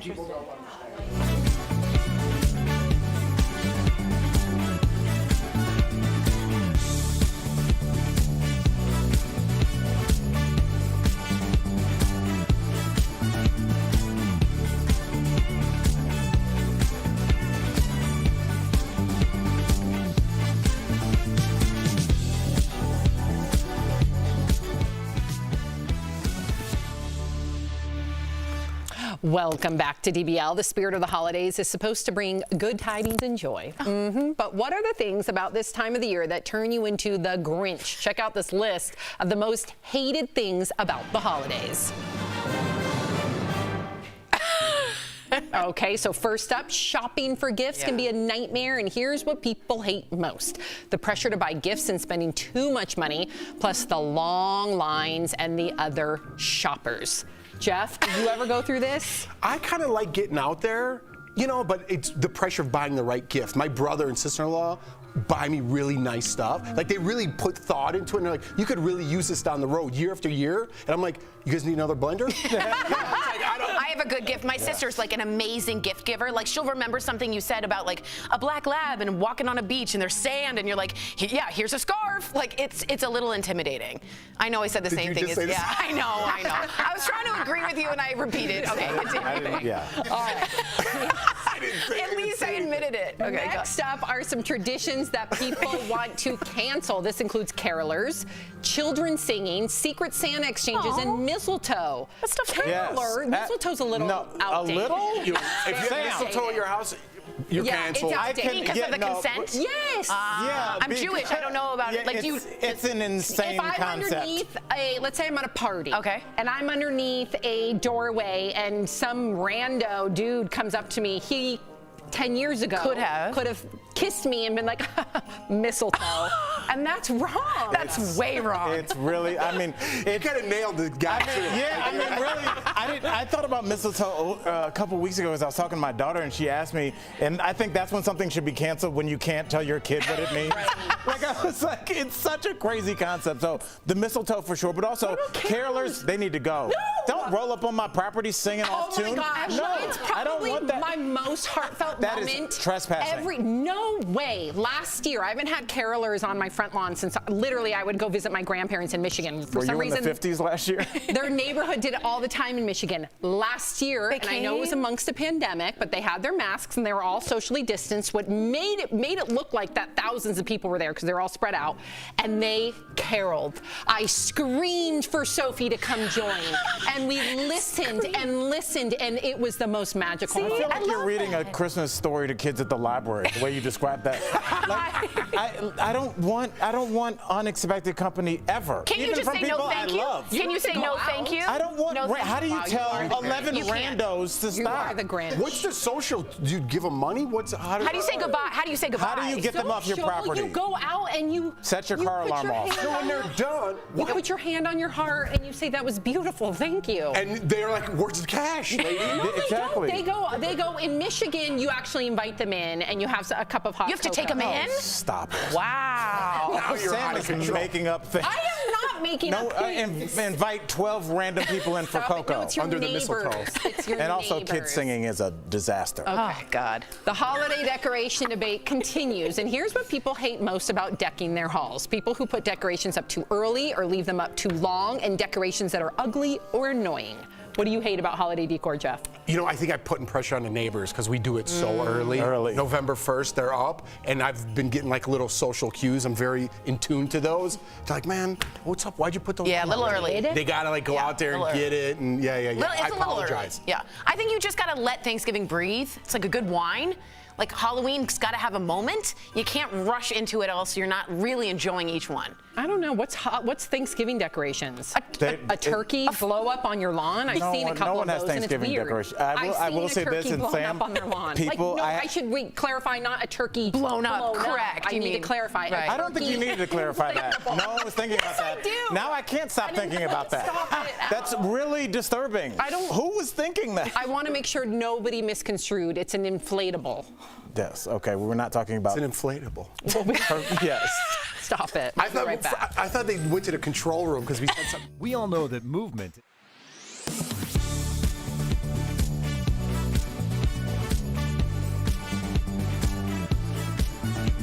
Last month, Jacob Chansley, better known as the QAnon shaman, was sentenced to 41 months in prison for his role in the January 6th insurrection. Chansley pleaded guilty to a felony obstruction charge. Soon after, Verify viewer Kathy asked, can some people convicted of felonies from the January 6th insurrection still vote? So Kathy, let's verify. Our sources are the National Conference of State Legislatures, the American Civil Liberties Union, and the Campaign Legal Center. While the right to vote is overseen by both federal and state governments, only states have rules restricting felons from the ballot box. The ACLU estimates nearly 6 million Americans have lost their right to vote because of a criminal conviction. A lot of it comes down to where the person lives. The NCLS found 48 states disenfranchise felons while in prison. 37 automatically restore their right to vote once felons are released or their sentences are completed.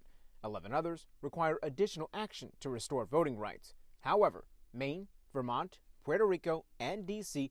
allow everyone to vote, including inmates. So, it's true.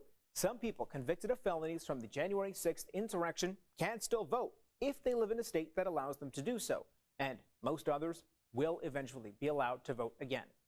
The CLC also notes most states only restrict the voting rights of people convicted of felonies. Roughly 3/4 of people who were convicted in the January 6th insurrection pleaded guilty to misdemeanors. With your Verify, I'm Brandon Lewis. To receive daily fast facts to your phone, text Verify to 202-410-8808. And to sign up for our newsletter, visit verifythis.com/email.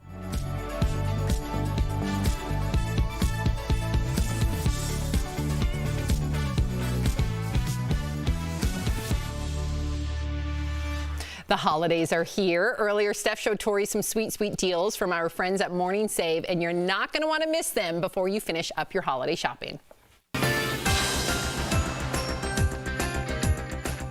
All right, what do you have for us today, Stephanie? Hey, Tori, I've got some wonderful products and even better deals, and you're going to love them. So first up, we've got the iJoy Vision 4K action camera with 2-inch colored screen and a waterproof case. So the deal includes one camera, one waterproof case, one rechargeable battery, and mounts. So imagine being able to produce content in high-def image resolution, and you can capture all of your most exciting adventures with additional features including a built-in microphone, wide-angle lens, and rechargeable battery. Normally, it's $150, Tori. Totally normal, right?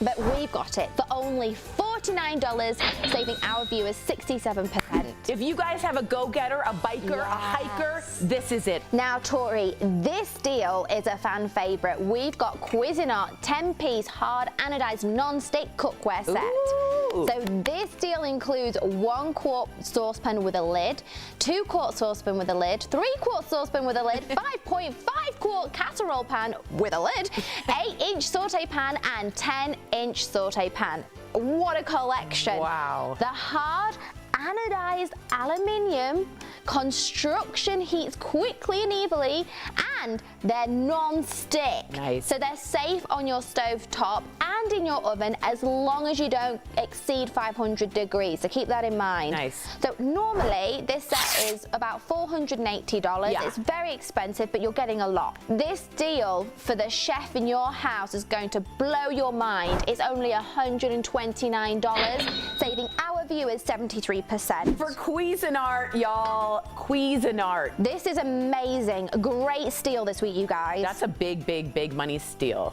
Now, you're also going to love this one, Tori. It's a 2-pack of G Home Smart LED 15-foot light strips, which are Alexa and Google compatible. What?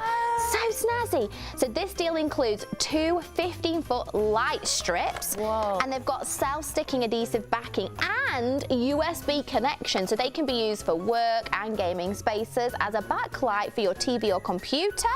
And you can even stick them on mirrors or cabinets, and you can even put the lights on a schedule or a timer and sync them to dance to your music through Alexa or Google Home. This is such a good gift, and I love fairy lights, twinkly lights, and this is a good way to have it all year round. Yeah. So normally these are as much as $150. And right now, Tori, they're only $29, saving us 81%. Can you imagine walking in and being like, everybody dance now, lights, lights, lights, lights, lights. It's really good. It's really good. This is a good steal. Really But wait, we've also got something else. Oh. Last And it's certainly not least, we've got the Holmes Harmony Carbon Filter True HEPA Air Purifier. Nice. So this deal includes one air purifier, which allows you to breathe freely and remove contaminants from the air with this air purifier. It's going to remove 99% of particles, including dust, pollen, and mold spores. This is perfect all year round, but it's very good for allergy season. So you'll get a 3-year manufacturer limited warranty. Nice. And normally this is as much as $120, Yeah, but they're pricey. we've got it, Tori, for only $59. Saves you guys 51%. Pure savings. Get it? Air Pure. I love it. Thank you so much you're the only one. Thank you, Steph. Those are great gifts. I would get all of those for different people. Head on over to morningsave.com to snag these amazing deals, y'all, at the lowest prices. You can even visit morningsave.com right on your smartphone. Thank you so much, Steph. We'll be right back. Promotional consideration is brought to you by... Are you on...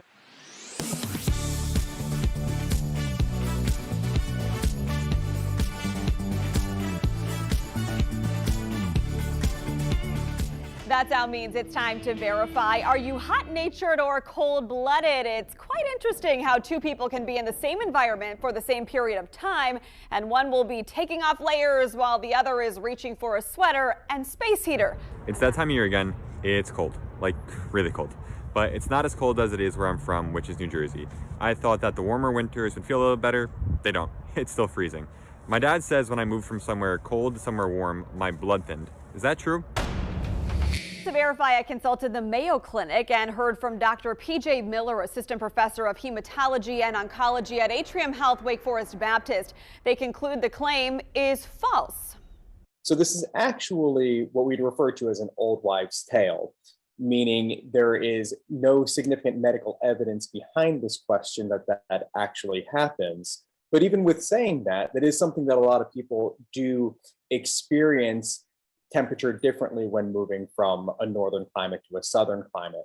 And a lot of that just has to do with the perception and getting used to a warmer climate or getting used to a colder climate. That said, your blood pressure can change with climate. Mayo Clinic found blood pressure is generally higher in the winter and lower in the summer. Low temperatures cause blood vessels to narrow, so your blood needs more pressure to move through the thinner veins and arteries. That doesn't mean your blood thickness is changing, even though it's reasonable for you to think so. I myself grew up in New England, and then I actually lived in the mid-Atlantic for a while before living in a tropical climate for a couple years. And now I live in North Carolina. And I do remember the first time that I traveled from the tropical climate back to a New England winter and remembering how really cold that winter was. But that, again, was all perception. So in conclusion, we verified Tom's claim is false. No, your blood does not thin moving from a warmer climate to a colder one or vice versa. Maybe you're not properly dressed for it either. With your Verify, I'm Megan Malaris.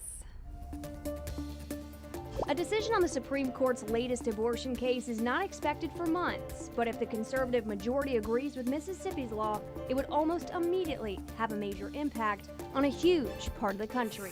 21 states could almost immediately ban or curtail access to abortions if the Supreme Court chooses to overturn or weaken Roe v. Wade. 12 states have so-called trigger laws that go into effect if Roe v. Wade is overturned or weakened. Most would ban abortion outright, while some include limited exceptions. For instance, back in June, Texas Governor Greg Abbott signed a new law that would almost immediately outlaw abortions and threaten doctors who perform them with life in prison or a $100,000 fine. And it's not just trigger laws. Another 9 states will have pre-Roe abortion bans that could once again become enforceable if Roe v. Wade is struck down. The court isn't expected to release their final ruling until this summer.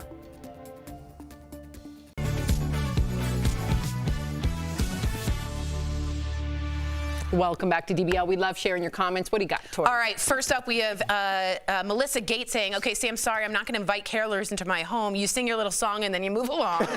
And we also wanted to give a big birthday shout out to Abby Pafford, who wanted a big shout out from the cast. So happy birthday, Abby. Happy birthday, Thanks for watching. Hope you have a great day today. Yes. DBL's new every day. We'll see you guys tomorrow, same time, same place. Bye, guys.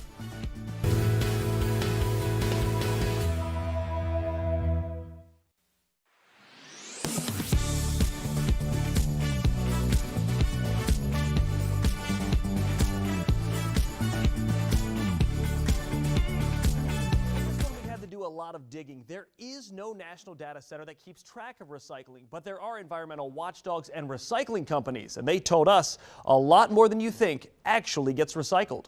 This tweet claims that 79% of what you recycle ends up in a landfill. Now, to verify that, the numbers aren't easy to get a hold of. Not every county and city across the country keeps close track of its recycling numbers. But here's two national groups that do: the nonprofit The Recycling Partnership and the waste management company Republic Services. Combined, they estimate that between 16.9 and 22% of what's put in the recycle bin ends up in the trash. And that's because it's either not recyclable or contaminated. Now, to find out what that means, we went to two local experts: Jake Anderson, who runs the Republic Services Recycling Center in Manassas, and Scott McDonald, the recycling programs manager for Prince William County. All trash is not created equal. Scott and Jake both said the majority of what's thrown out at a recycling center is trash that got mixed in with recyclables. Food, furniture, certain types of plastic, you name it, people have tried to throw it out. About 1/3 of what goes in people's recycling bins is trash in this area on average. And the second group that are thrown out are recyclables that are contaminated. If the product is clean, if the product is paper or plastic or aluminum or cardboard, then we want it, but it needs to be clean and it needs to be dry. And that all adds up to between 17 and 22% ending up in a landfill. So it's false to say that 79% of what you recycle ends up as trash.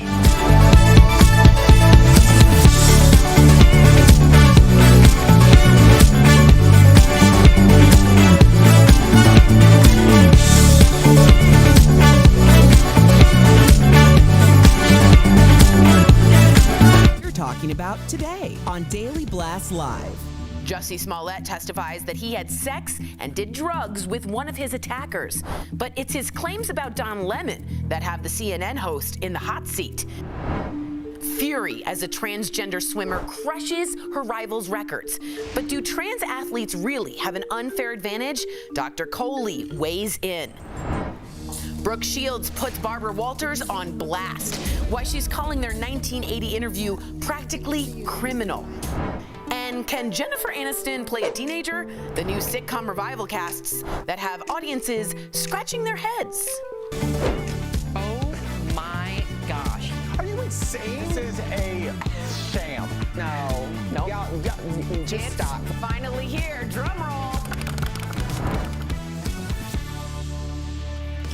Welcome to DBL. It is Tuesday, December 7th. I'm Sam here with Jeff, Al, and Tori. Let's get started. Oh my goodness, so many of our viewers have an opinion on this next story. Jussie Smollett was back on the stand today at his criminal trial in Chicago, and he testified yesterday that, quote unquote, there was no hoax and that he was the victim of a hate crime. He also said he wrote the $3,500 check to one of the Osundaro brothers for nutrition and training advice. There was also some shocking testimony about his relationship with one of the brothers named Abel. Jussie said the two of them did drugs together and visited a bathhouse a couple of times where they engaged in sexual acts. We cracked the case. Do you believe any of his testimony? I don't. Listen, everyone has their day in court, but why, in his defense, why not fight it? If you have money the way our justice system is going now, you roll the dice. You stick to your story, you play it out, and you have a chance of winning. That's how our justice system is. That's how I believe it is. I think that's nowadays. what we saw with Lori Loughlin. Now that Isn't you that say that, anybody though that's defending themselves? No, if you have money, it's a big. You gotta have money. I think. Well, that's what I mean. Yeah, whatever you're accused of, you look at how much money you have, and then you work backwards. But yeah, go ahead. No, I agree with you, except that if I were, am I on? Yeah. I don't think so. Yeah, I hear funny things. Okay. If I were, it's just my head, I think. It's just your voice. I think if I were Jussie Smollett's lawyers, I would not have had him on the stand. That's where I think he made a big mistake. To me, this screams of ego. The ego to double down, the ego to triple down, the ego to then go on the stand and get cross-examined. All of that's a bad idea. All of that's wrong.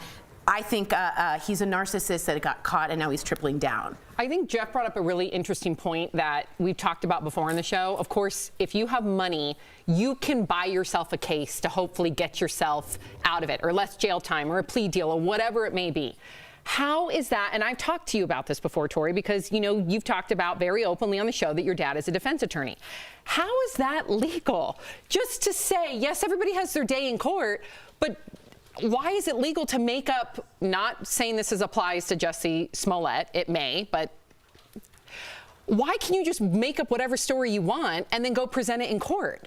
Well, you're allowed due process in this country. That's not, how is that due process? Well, if the juries think he's lying, they're going to have a field day with it, and it seems like the social climate will say it's not good. I don't think this is going to go his way. The whole thing smells fishy. I told them it's like a fish market. The Chicago Police Department, the prosecution, Jussie, all of this smells bad, and I think the juries can sniff it. But that might be his thing. There were issues with the police department where they did not come off looking good at all, and because of that, think about the O.J. Simpson case. They showed that one of the main officers was a white supremacist, and that's all you need for a little bit of doubt, and here we are. That's why you pay, I don't know what an expensive attorney is, $5,000 an hour or $2,000 an hour to get the Johnny Cochran that finds out that the cop that arrested you has a racial history, and you're a free man in 2021. That's why people pay the money. Yeah, I want to bring up something else about Jussie Smollett because a lot of our viewers are actually talking just about this. So he testified on stand that CNN host Don Lemon texted him, this is according to Jussie, to warn him that police didn't believe his story during the early part of the investigation. Now, on Don's show last night, he did report on Jussie, but did not mention that his name was brought up. Some are saying that this raises serious ethical questions, especially regarding CNN. We just covered Chris Cuomo and those ethics. Do you think that it's unethical, if it's true, if Don Lemon texted him that? If it was a private source and the source said, don't use me, and it was to a friend, and he's another black gay icon, and at this point he didn't have any reason to doubt Jussie Smollett, I don't have a problem with it. What I do have a problem with it is not bringing up stuff like we're now friends or I did text him like last night. He needs to be overtly out there, because CNN has a huge credibility problem. And Don Lemon is like a journalist and an opinion guy, and a journalist and an opinion guy. Which one is he at this point? I need full disclosure and transparency between him and Jussie Smollett. I just think we all deserve that. Well, I got to ask you this because I think this is where people, and I've read all the comments from our viewers, are upset. And it kind of goes into the Chris Cuomo thing. And again, I don't know the facts, but this is what is circling in the rumor mill. That what if Don Lemon used his CNN resources in order to investigate, to somehow give information that he gave to Jussie? Would that change your opinion? No, I think it's unethical, right? I definitely do, because you're changing your views of what you're saying on the news. Again, is he a lawyer or a journalist? Is he a journalist, or is he have his own opinion? That's up for debate, right? But what station can you tune into to have an unbiased opinion about anything? The BBC. Probably. Maybe. Right. Maybe. But I think that's where America's at. So when you're crossing those lines... Your local news stations are actually pretty accurate. But it's gotten so blurry, Sam, that people wear their political opinions on their chest, literally with a button. Then you're delivering news when you have that button on. It's like, I'm not buying what you're selling. That's where we're at as Americans right now, at least me. Jeff, and I agree with you. And what happened was, I think we did have just journalists like Peter Jennings that just delivered the news straight down the middle. Let's talk about it. Yeah. But I think what happened was the opinionated journalists, journalists / editorialists, began to be the norm. You started to see people that didn't just deliver the news but said, I think the president's ridiculous for doing that, or I want to praise the president, and that got ratings. It's the ratings, and so people start to gravitate towards these sources. But the story gets twisted. Let me just use that story. With Don Lemon, you're like, hey guys, the police department, blah, blah, blah, Jussie, and then you deliver the news, right? You say, listen, Jussie, he's a friend of mine. I believe the police are involved. Now it's a police investigation about like hate crimes on a gay man or a black man, when the story is about Jussie faking out the police department. Now we're in a you don't think it affects your opinion? Now you're delivering the news like saying the police department is to blame, not Jussie. Now you're giving your opinion. Yes, but I think where the murkiness, where everybody needs to be crystal clear, is a lot of those cable news shows at that hour are opinion based. It is. But they don't say it. It is. They do say it. But they do say fair and balanced, and like, you know, they do imply. They don't say, because sometimes when you're watching something, Sammy, it'll say the comments expressed here do not reflect the station. And unfortunately, I agree with you, we don't have that anymore. So if I'm just a casual viewer and the 5 o'clock hour is CNN delivering just square basic news, and then at 6 o'clock somebody comes on and says Donald Trump is a jerk, how do I distinguish that at 5 this was news and at 6 this is opinion when there's no disclaimer? So do you think that there should be right when they show Don Lemon or right when they show Tucker Carlson that a disclaimer comes up and says this is an opinion-based? Yes. Again, overtly. You need to be overt. Like we're all 5-year-olds. This is not news. This is news. That way the lines don't get all blurred. Right. It's a big difference. Well, coming up on DBL, outrage over a transgender college swimmer who's smashing records. Is this fair to the other women in the pool? But first, Dr. Coley is here to break down what we're all wondering about the new Omicron variant. That's coming up next. Closed captioning provided by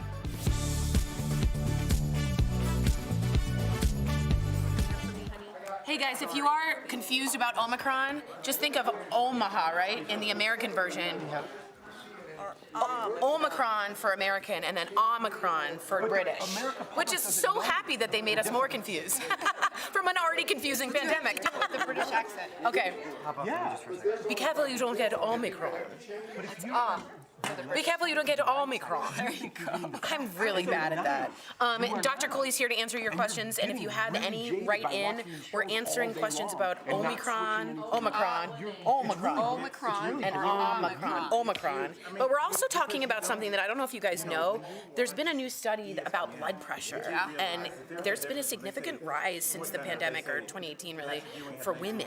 And she's going to give a really strong response. But do you know your blood pressure, Tori? I actually have very attractive blood pressure, and I kind of like tell that to the person doing it, and they go, "I just need to get your blood pressure." Like it's weird. So as a cardiologist, that appeals to me. See, it's very attractive. I'm very proud of it. But if you are a woman and you are having some hypertension or high blood pressure, I would stick around for this. I didn't know about this, and I think we're and even it's if you're important. not, because there's been new diagnoses of hypertension. So even if you're somebody who's been if you're not, that's right. Just if you're a woman, pay attention to this cardiologist in this news. It's a study that I bet other places are wiping under the rug. We're not. We want to bring it up because we don't feel like women and men's health is studied, researched, or paid the same. You know, a lot to say on that. All right, I'm going to exit this conversation. So let us know what you think, and if you have any questions specifically about blood pressure, I can also write to Dr. Coley. So write me in as well. Okay, I'll leave. Bye. Bye, Tori.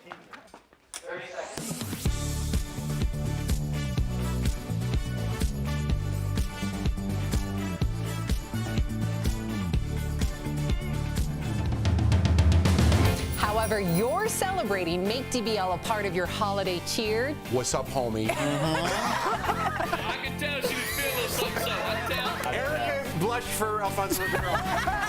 Would you have been cooking naked?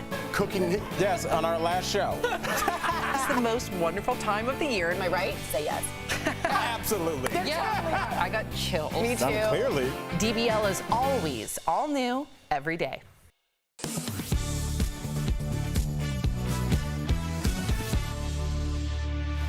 Welcome back to DBL. There are so many headlines about the Omicron variant today, which is why we are so happy that we've got our Dr. Coley here to answer our questions about them. First and foremost, I want to thank you for being such a big advocate for my family and for Eric. You're forever my sister and forever my family, and I love you for that. Okay, so this morning I heard that the Omicron variant may cause milder illness, milder symptoms than the Delta variant. Is this true? And in your opinion, what does that forecast for the pandemic?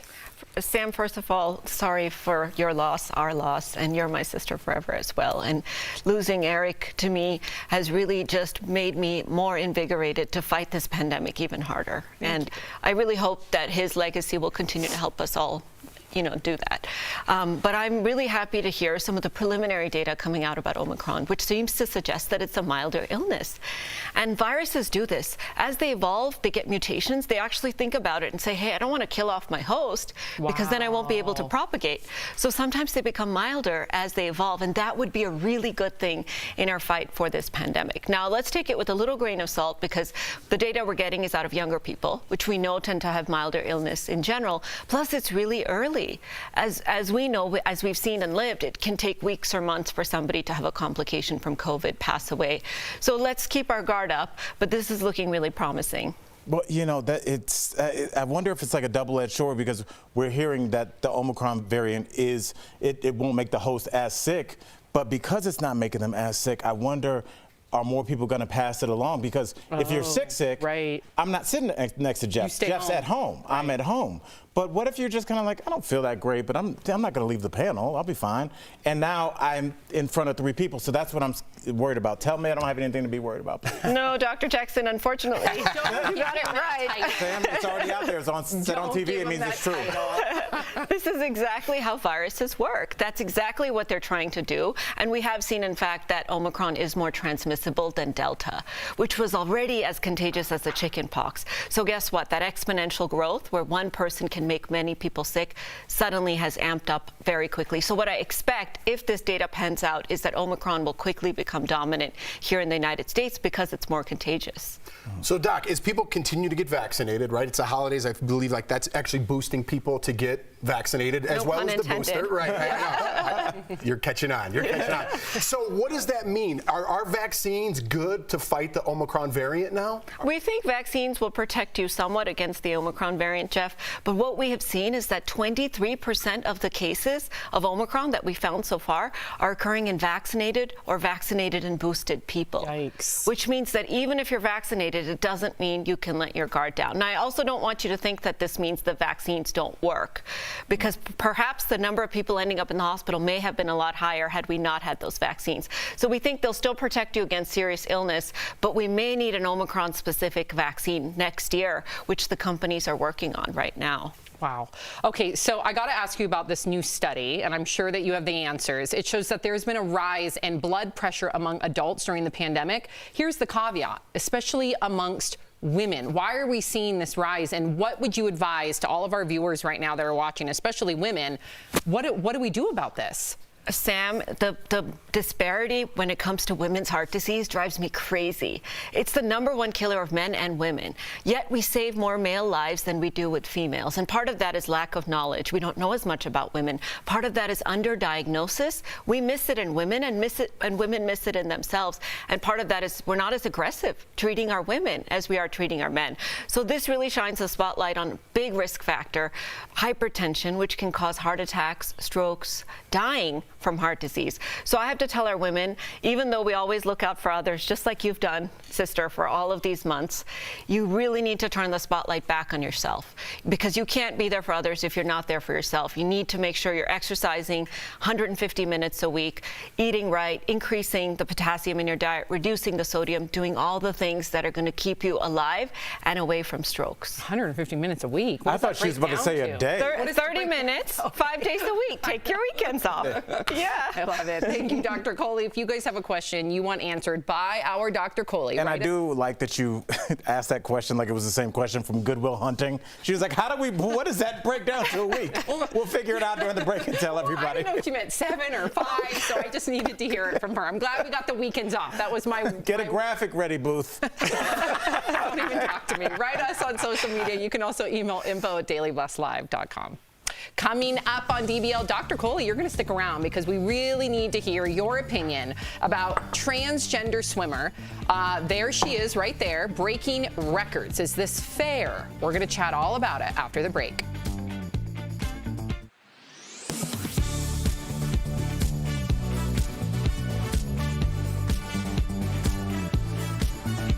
Last month, Jacob Chansley, better known as the QAnon shaman, was sentenced to 41 months in prison for his role in the January 6th insurrection. Chansley pleaded guilty to a felony obstruction charge. Soon after, Verify viewer Kathy asked, can some people convicted of felonies from the January 6th insurrection still vote? So Kathy, let's verify. Our sources are the National Conference of State Legislatures, the American Civil Liberties Union, and the Campaign Legal Center. While the right to vote is overseen by both federal and state governments, only states have rules restricting felons from the ballot box. The ACLU estimates nearly 6 million Americans have lost their right to vote because of a criminal conviction. A lot of it comes down to where the person lives. The NCLS found 48 states disenfranchise felons while in prison. 37 automatically restore their right to vote once felons are released or their sentences are completed.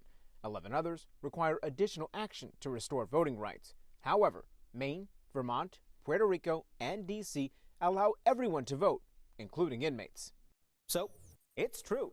Some people convicted of felonies from the January 6th insurrection can still vote if they live in a state that allows them to do so, and most others will eventually be allowed to vote again. The CLC also notes most states only restrict the voting rights of people convicted of felonies. Roughly 3/4 of people who were convicted in the January 6th insurrection pleaded guilty to misdemeanors. With your Verify, I'm Brandon Lewis. To receive daily fast facts to your phone, text Verify to 202-410-8808. And to sign up for our newsletter, visit verifythis.com/email.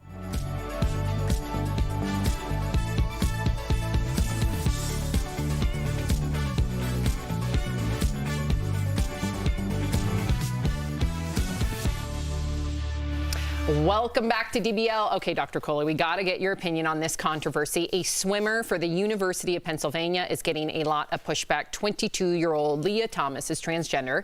She's competing at a number of high-profile collegiate swim meets. Just this weekend, she smashed a number of records, including her school's all-time record, and won the race by 38 seconds. I should preface that it's a mile. It's a whole mile race. It's not a quick race, but she did easily beat her competition.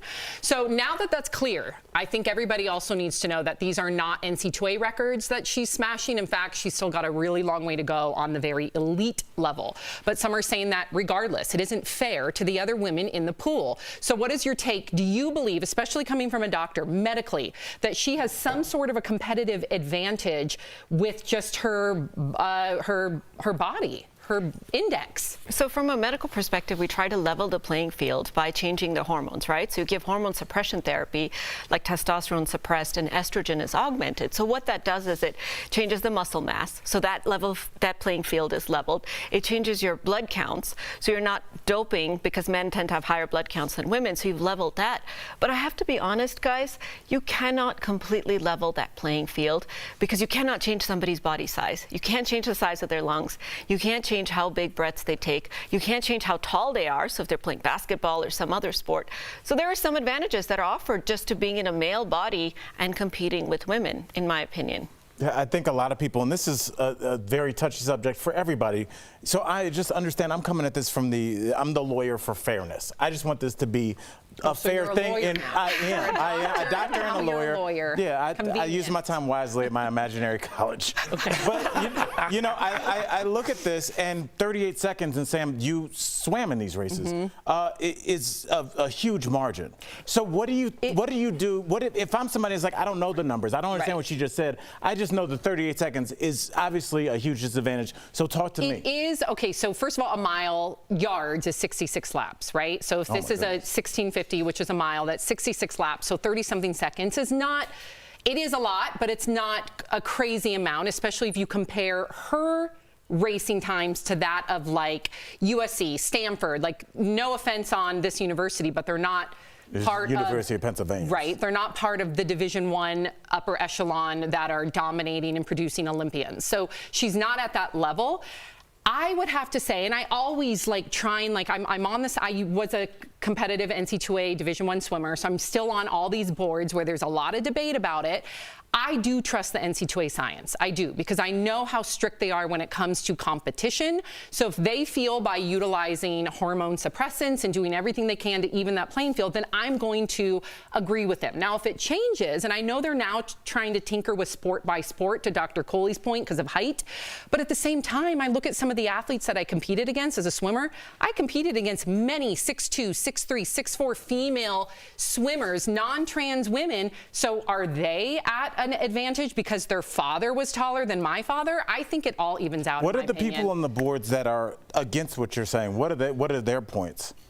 Most of the swimmers that I have seen, especially on the upper elite status, are for it, and they're congratulating her. It doesn't seem like that they're threatened. If you look at the top Olympic swimmers out there, they don't feel threatened by her. But I was just going to say, even though my opinion is that the playing field is not leveled, some might argue that it's leveled in the opposite direction. So some medical experts are saying that you've got a bigger body frame, a male-sized body frame, being propelled by female-sized muscle mass because of the hormones that you've changed. Interesting. There's also some question, and Al and I were talking about this before, when the transition happened. Was it pre-puberty or post-puberty? Because that can affect how your endurance develops, how your cardiovascular tolerance develops, because those hormones, if you saw male hormones for a while, then you're seeing female, that's different than never seeing male hormones and just going to females. Right. I mean, I'm happy we're talking about this, because as soon as I open my mouth, I'm transphobic, I'm white privilege, all this. I have to say that because that's what people are going to start writing as soon as I talk. And I'm very hesitant to talk about this. But Doc, when you say your lung size, your bone density, your muscle mass, as a female, you've never seen that. You're a doctor, quote unquote science, right? If you're science and a doctor and you're telling me to wear masks, the same people are telling me, no, the science isn't right when it comes to transgender issues in sports. But the same science is telling you that it is. So how are they contradicting each other? I agree with you, Jeff. You can't pick and choose your science. Science is science, whether it works in your political favor or not. And from a scientific perspective, everything cannot be equal. But does it really actually mean that it translates into an advantage? That remains to be seen. We need studies on this. Yeah, when you're winning by 38 seconds, I think the proof is in the pudding. Not if she was competing against other Division I schools, though. I have to say that. We'll be right back. Promotional consideration is brought to you by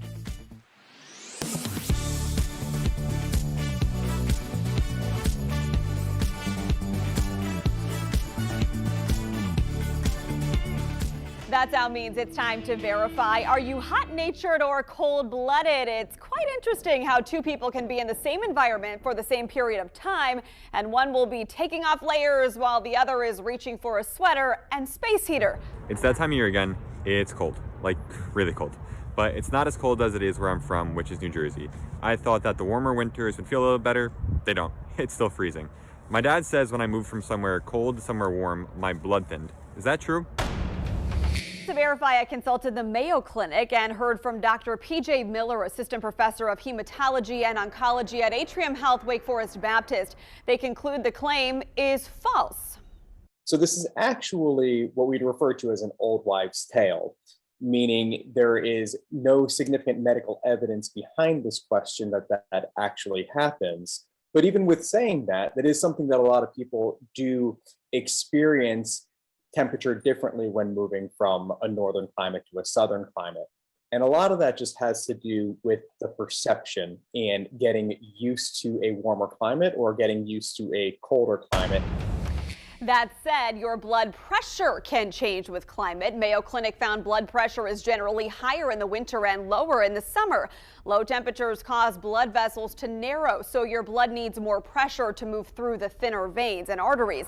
That doesn't mean your blood thickness is changing, even though it's reasonable for you to think so. I myself grew up in New England, and then I actually lived in the Mid-Atlantic for a while before living in a tropical climate for a couple years. And now I live in North Carolina. And I do remember the first time that I traveled from the tropical climate back to a New England winter and remembering how truly cold that winter was. But that, again, was all perception. So in conclusion, we verified Tom's claim is false. No, your blood does not thin moving from a warmer climate to a colder one or vice versa. Maybe you're not properly dressed for it either. With your Verify, I'm Megan Malaris.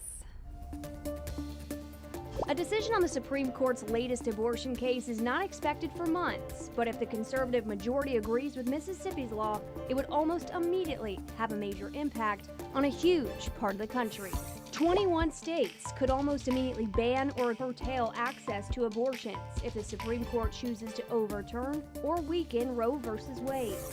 12 states have so-called trigger laws that go into effect if Roe v. Wade is overturned or weakened. Most would ban abortion outright, while some include limited exceptions. For instance, back in June, Texas Governor Greg Abbott signed a new law that would almost immediately outlaw abortions and threaten doctors who perform them with life in prison or a $100,000 fine.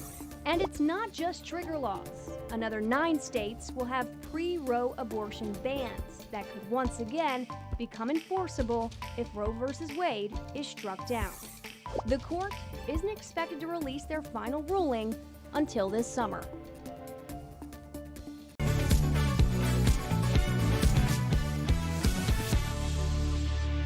If you're leaving us, you can watch the second half of the show online. Watch on YouTube, dailyblastlive.com, or our DBL mobile app. But if you're sticking around, here is what's coming up. Did Rebel Wilson really get pushback from her team over her weight loss? Plus, some 80s sitcoms are coming back to TV for one night. But why are older actors playing younger characters? We're going to chat all about it right after the break.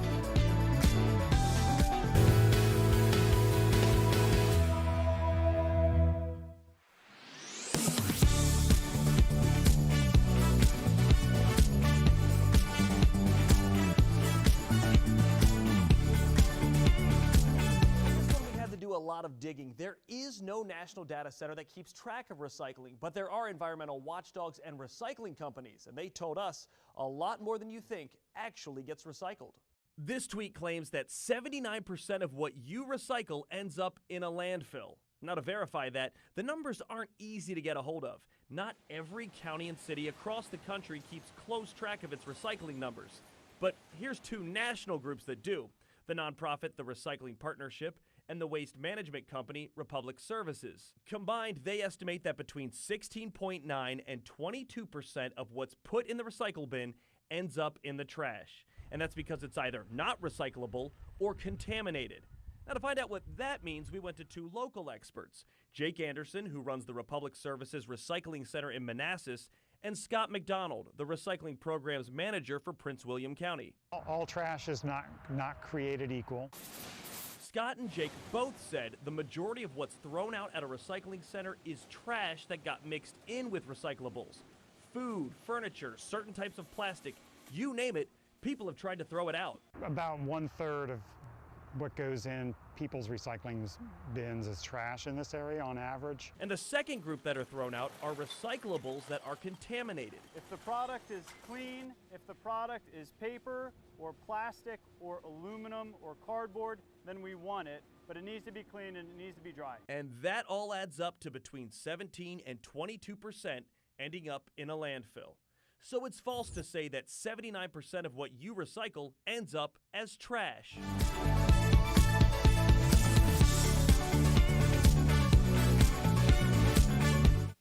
This is Daily Blast Live. We're talking about what you're talking about. Oh my gosh. Are you insane? This is a sham. No. Nope. Y'all, just stop. Finally here. Drum roll.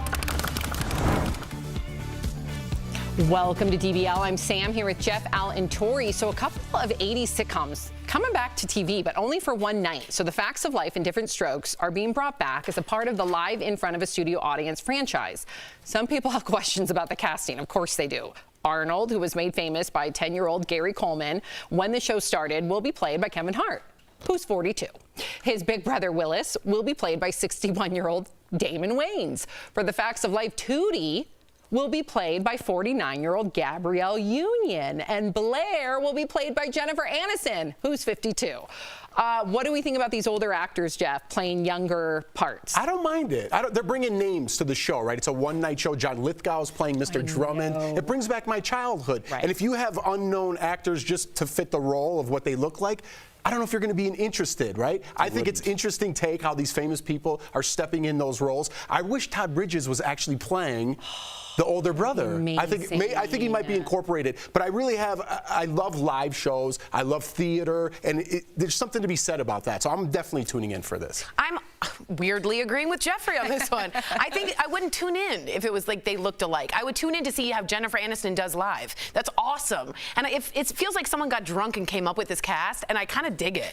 You know what I mean? Like, put Kevin Hart in. I kind of like it, and I think it'll get a lot of views. And it's just, I think it's a smart move. Not Jennifer Aniston, it was Jennifer Lawrence, who's still a name, but a little bit more age appropriate. Things like that. Would that change your mind? Or but I don't know if this part would mean as much to Jennifer Lawrence because she wasn't really coming of age at that time. It means I something think to them. that Kevin Hart is excited to play Gary Coleman because Gary Coleman was probably in some way part of his comedic development. Right. So I think that it's going to be a lot in terms of how old you were when this was a big deal when you watch it. So my kids will watch it like, why is that man talking to that other man like he's 10? Right. You know, but for us, we know that man is supposed to be Gary Coleman. So I think for people our age, we're going to really dig I think it. it's going to be really funny. I think they're going to play on that. Absolutely. I think they're going to have moments where you can tell Kevin Hart's trying to be like young. And It's going to be great. It's going to be absolute like comedy gold. I can't wait. Okay, so Brooke Shields is speaking out about how she was treated in the media when she was a teenager. Speaking on the Armchair Expert podcast, Brooke said she was over-sexualized in the media after her commercial for Calvin Klein jeans aired. So take a look at the ad, okay? This is from 1980. You want to know what comes between me and my Calvins? Nothing. So Brooke said back then, interviewers like Barbara Walters asked about her measurements and her sexual history. She called this interview with Barbara when she was 15, quote, practically criminal. Was this out? You're shaking your head, Tori. Yeah, I watched the interview, and Brooke Shields makes it very clear now. She had no idea about the double entendre of like what was going on sexually. No one explained it to her. No one wanted her to say it a certain way. She was just this girl that was young and did this thing, and that was it. And Barbara Walters kind of came at her like, how dare you do this? And if you watch it, you just see Brooke Shields get smaller and smaller. And really, Barbara Walters, and I mean this with all due respect, sort of really misses the point that if she's the victim here, talk to her like the victim. Barbara Walters has also done that with, let's say, Dolly Parton, where she's like, you don't have to wear all that makeup and that blonde wig. And Dolly's like, I know, but I want to. So you see a little bit of an antiquated take on that, and it's from another woman to a woman. So it's an interesting moment in time in which you see a generational shift, I think. I just think it's weird that we go back to the 80s to try to retroactively fix something. I understand it wasn't right in today's time. We used to smoke on airplanes, okay? I didn't blow smoke in your face. What do you want me to do about it?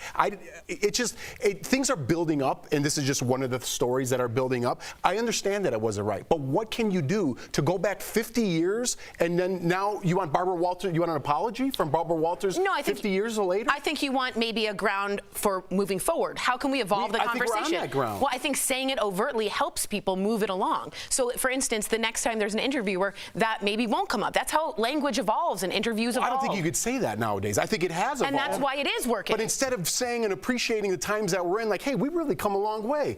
We have to go back and be like, look, shame on this person for doing that. You could do that with everybody. I agree. Jeff's right. I agree with Jeff here. I agree. And Jeff, I'll take it a step further. I think that the lightning rod in this case is Barbara Walters, but I think it's a lot of guilt amongst ourselves. We were all complicit. Barbara Walters wasn't just some random person that showed up from the street and started asking questions.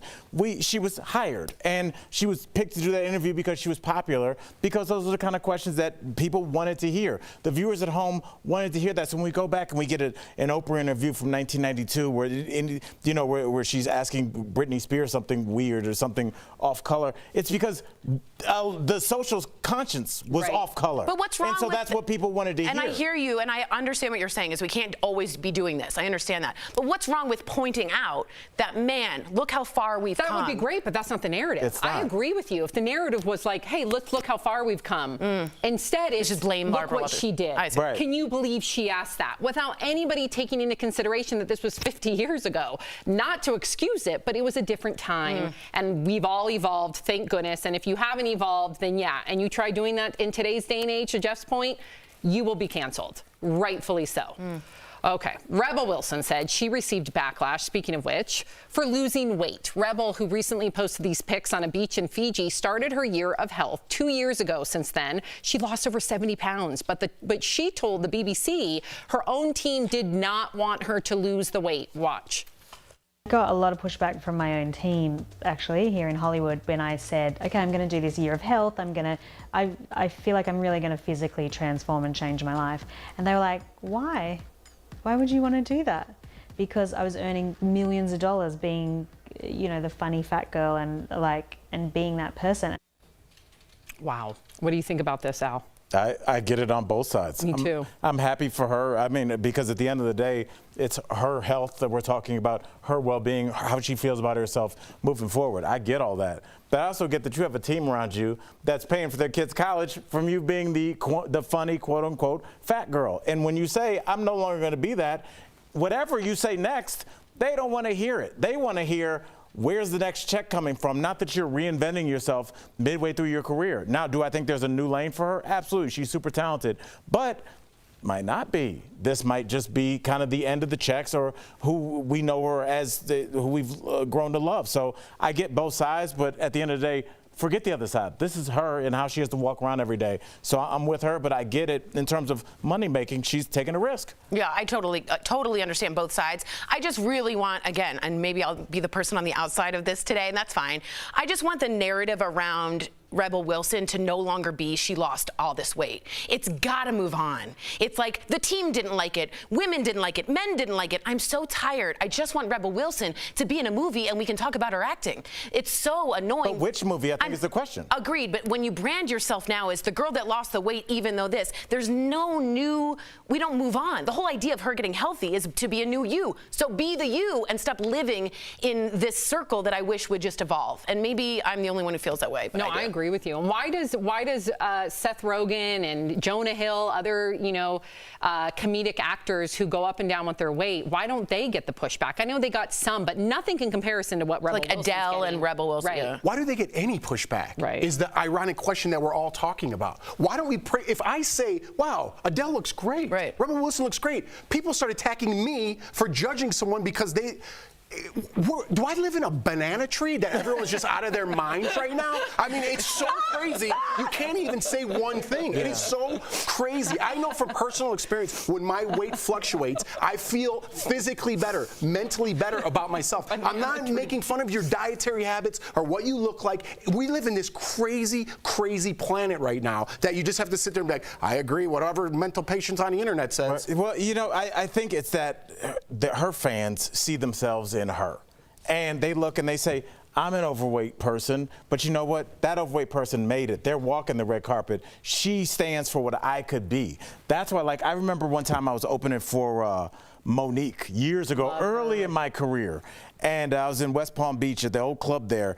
And after she got off stage, comics do a little meet and greet. And when women met her, they would burst into tears. Aww. Because Monique represented so much of who they were. And I didn't get that. I was like, oh, just a comic I'm hosting for. But when I saw how powerful she was, I got it. And so I think that's where a lot of people are coming from now when they're like, don't lose the weight because what you're saying is there's something wrong with me that you need to shed that. But I get you, but to be healthy, and you can't live like that long term. Again, I'm going to get hate for saying that. But if you love Monique and she does that for herself and she feels good about herself, you don't like her now because you don't physically look the same? It's a weird juxtaposition. That's crazy to me. It's weird. The human mind is Go live dynamic. in the banana tree. Am I right?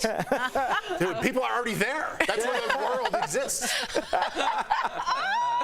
Coming up on DBL, are you a Grinch around the holidays? You're not the only one. We'll bring down the things we'll break down the things people hate the most about the festive season next. Closed captioning provided by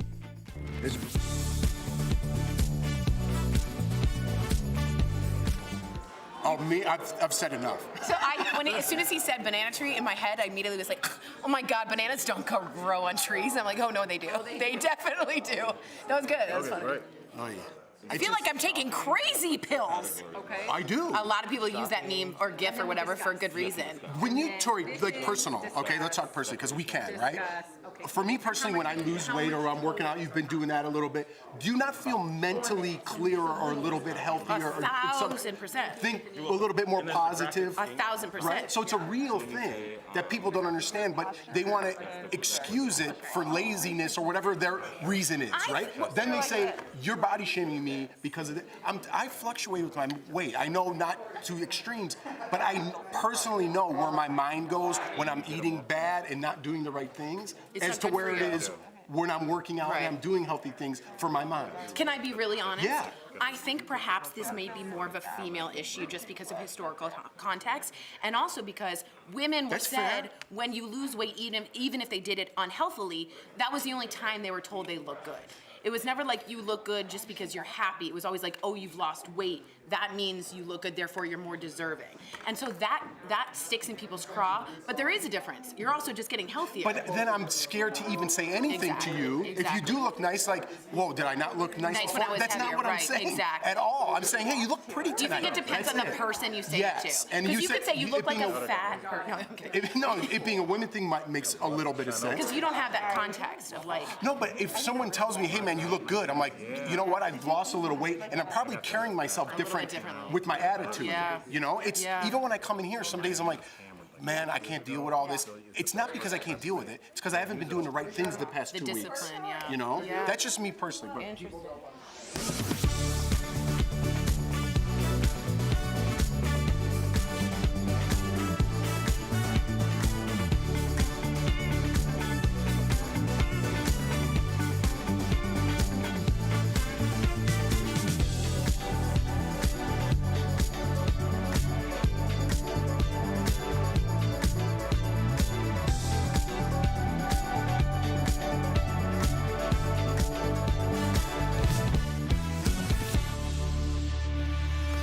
Welcome back to DBL. The spirit of the holidays is supposed to bring good tidings and joy. But what are the things about this time of the year that turn you into the Grinch? Check out this list of the most hated things about the holidays. Okay, so first up, shopping for gifts can be a nightmare, and here's what people hate most. The pressure to buy gifts and spending too much money, plus the long lines and the other shoppers. Jeff, did you ever go through this? I kind of like getting out there, you know, but it's the pressure of buying the right gift. My brother and sister-in-law buy me really nice stuff. Like, they really put thought into it, and they're like, you could really use this down the road year after year. And I'm like, you guys need another blender? I have a good gift. My sister's like an amazing gift giver. Like, she'll remember something you said about like a black lab and walking on a beach and there's sand and you're like, yeah, here's a scarf. Like, it's a little intimidating. I know I said the same thing. Yeah, I know. I was trying to agree with you and I repeated. Okay, continue. All right. At least I admitted it. Okay, Next up are some traditions that people want to cancel. This includes carolers, children singing, Secret Santa exchanges, and mistletoe. That stuff's caroler. Mistletoe's a little outdated. A little? If you have mistletoe at your house, you're canceled. It's outdated because of the consent? Yes. I'm Jewish. I don't know about it. Like, it's an insane concept. If I'm underneath let's say I'm at a party, and I'm underneath a doorway, and some rando dude comes up to me, he 10 years ago could have kissed me and been like, mistletoe. And that's wrong. That's way wrong. It's really, I mean, you kind of nailed the guy. I thought about mistletoe a couple weeks ago as I was talking to my daughter, and she asked me, and I think that's when something should be canceled, when you can't tell your kid what it means. Like, I was like, it's such a crazy concept. So the mistletoe for sure, but also carolers, they need to go. No. Don't roll up on my property singing off tune. Oh my gosh. No, It's probably I don't want that. my most heartfelt That moment. is trespassing. No way. Last year, I haven't had carolers on my front lawn since literally I would go visit my grandparents in Michigan. For some reason, in the 50s last year? Their neighborhood did it all the time in Michigan. Last year, and I know it was amongst a pandemic, but they had their masks and they were all socially distanced. What made it look like that thousands of people were there because they're all spread out, and they caroled. I screamed for Sophie to come join, and we listened and listened, and it was the most magical. I feel like you're reading a Christmas story to kids at the library, the way you described that. Like, I don't want unexpected company ever. Can you Even just from say people no thank I you? love. Can you say no thank you? I don't want. No, How do you tell 11 You can't. randos to You stop. are the Grinch. What's the social? Do you give them money? How do you say goodbye? How do you say goodbye? How do you get them off your Social, property? You go out and you Set your you car put alarm your off. hand So when on they're your- done, You put your hand on your heart and you say that was beautiful. Thank you. and they're like, "Where's the cash, lady?" No, they Exactly. don't. They go in Michigan. You actually invite them in, and you have a cup of hot. You have to take cocoa. them in? Stop it. Wow. Now you're Sam out of is control. making up things. I am not making No, up things. invite 12 random people in for Stop it. cocoa. No, it's your Under the neighbors. mistletoe. It's your And also, neighbors. kids singing is a disaster. Oh, God. The holiday decoration debate continues, and here's what people hate most about decking their halls. People who put decorations up too early or leave them up too long, and decorations that are ugly or annoying. What do you hate about holiday decor, Jeff? You know, I think I'm putting pressure on the neighbors because we do it so early. November 1st, they're up, and I've been getting like little social cues. I'm very in tune to those. They're like, man, what's up? Why'd you put those? Yeah, a up little already?" early. They gotta like go out there and get it, and yeah. Well, it's I a little early. apologize. Yeah. I think you just got to let Thanksgiving breathe. It's like a good wine. Like Halloween's got to have a moment. You can't rush into it, else you're not really enjoying each one. I don't know. What's Thanksgiving decorations? A turkey blow up on your lawn? I've seen a couple no one of has those, and it's Thanksgiving weird. decorations. I will say this, and Sam, up on their lawn. people, I should clarify, not a turkey blown up. Correct. I need to clarify. Right. I don't think you needed to clarify that. No one was thinking about that. I do. Now I can't stop thinking about that. Stop it. That's really disturbing. Who was thinking that? I want to make sure nobody misconstrued. It's an inflatable. Yes. Okay. We're not talking about. It's an inflatable. Yes. Stop it. I thought, right back. I thought they went to the control room because we said something. We all.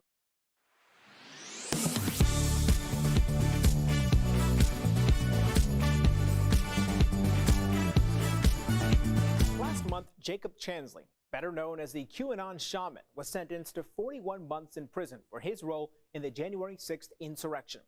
Chansley pleaded guilty to a felony obstruction charge. Soon after, Verify viewer Kathy asked, can some people convicted of felonies from the January 6th insurrection still vote? So Kathy, let's verify. Our sources are the National Conference of State Legislatures, the American Civil Liberties Union, and the Campaign Legal Center. While the right to vote is overseen by both federal and state governments, only states have rules restricting felons from the ballot box. The ACLU estimates nearly 6 million Americans have lost their right to vote because of a criminal conviction.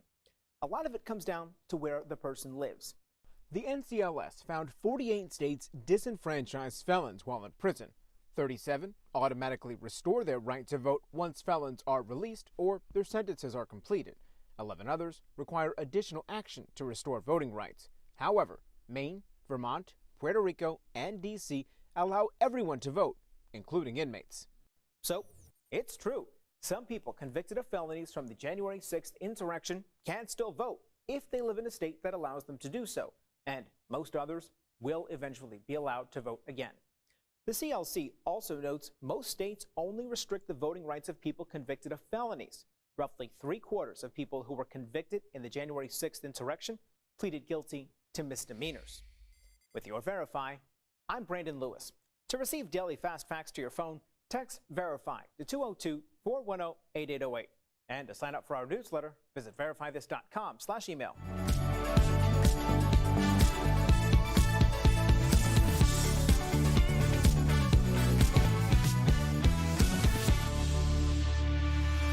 The holidays are here. Earlier, Steph showed Tori some sweet, sweet deals from our friends at Morning Save, and you're not going to want to miss them before you finish up your holiday shopping. All right, what do you have for us today, Stephanie? Hey, Tori, I've got some wonderful products and even better deals, and you're going to love them. So first up, we've got the iJoy Vision 4K action camera with 2-inch colored screen and a waterproof case. So the deal includes one camera, one waterproof case, one rechargeable battery, and mounts. So imagine being able to produce content in high-def image resolution, and you can capture all of your most exciting adventures with additional features including a built-in microphone, wide-angle lens, and rechargeable battery. Normally, it's $150, Tori. Totally normal, right?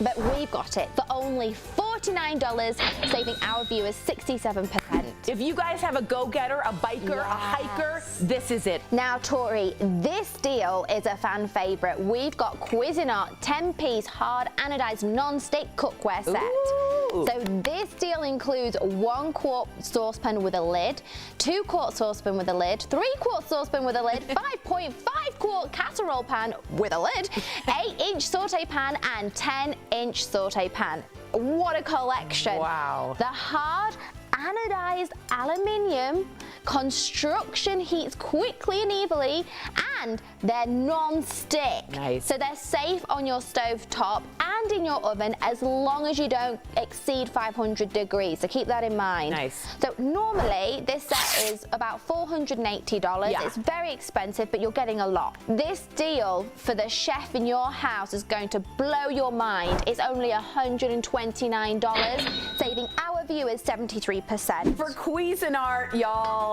Cuisinart. This is amazing. Great steal this week, you guys. That's a big, big, big money steal. Now, you're also going to love this one, Tori. It's a 2-pack of G Home Smart LED 15-foot light strips, which are Alexa and Google compatible. What?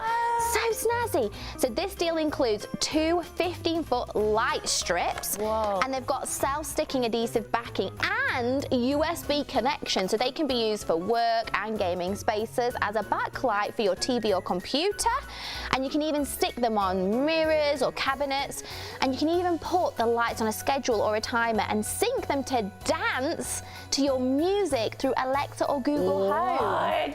This is such a good gift, and I love fairy lights, twinkly lights, and this is a good way to have it all year round. Yeah. So normally these are as much as $150. And right now, Tori, they're only $29, saving us 81%. Can you imagine walking in and being like, everybody dance now, lights, lights, lights, lights, lights.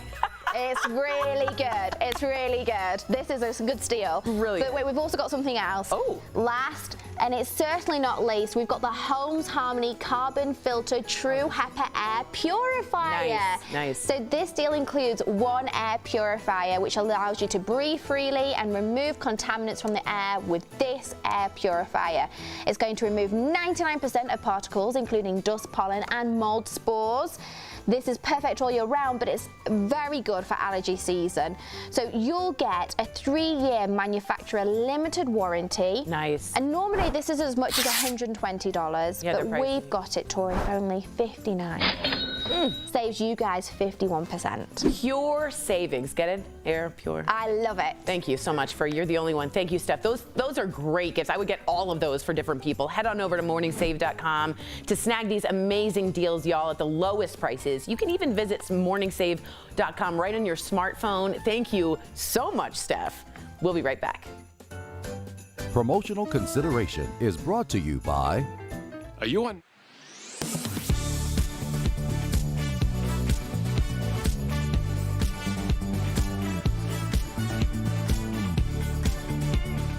That sound means it's time to verify. Are you hot-natured or cold-blooded? It's quite interesting how 2 people can be in the same environment for the same period of time, and one will be taking off layers while the other is reaching for a sweater and space heater.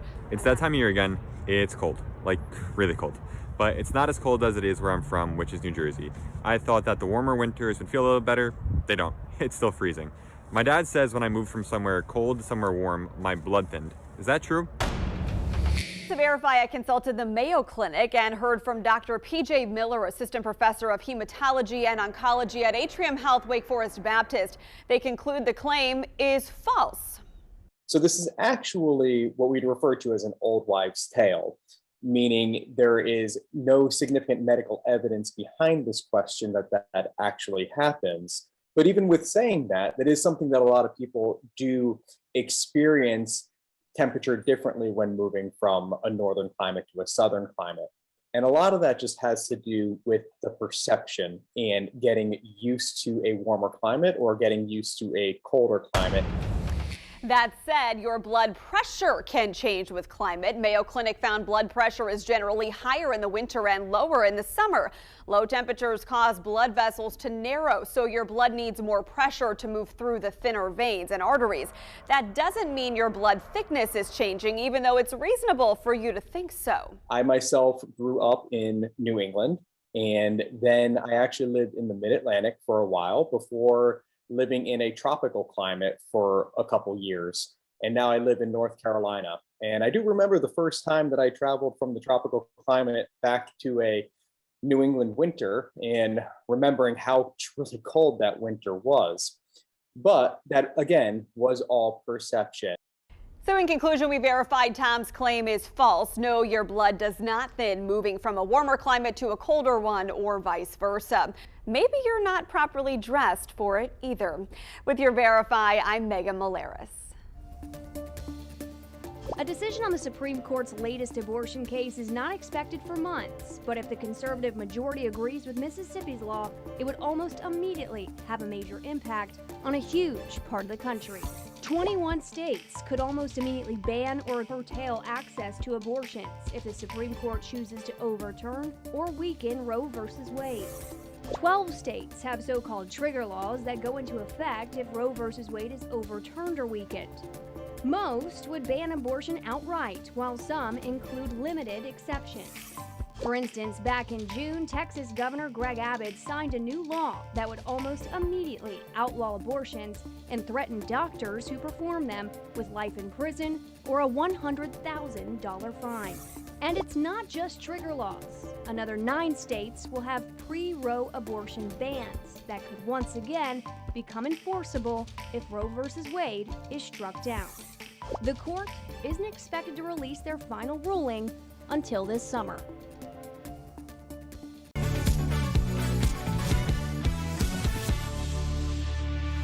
Welcome back to DBL. We love sharing your comments. What do you got, Tori? All right, first up, we have Melissa Gates saying, okay, Sam, sorry, I'm not going to invite carolers into my home. You sing your little song and then you move along. And we also wanted to give a big birthday shout out to Abby Pafford, who wanted a big shout out from the cast. So happy birthday, Abby. Yeah, happy birthday. Thanks for watching. Hope you have a great day today. Yes. DBL's new every day. We'll see you guys tomorrow, same time, same place. Bye, guys.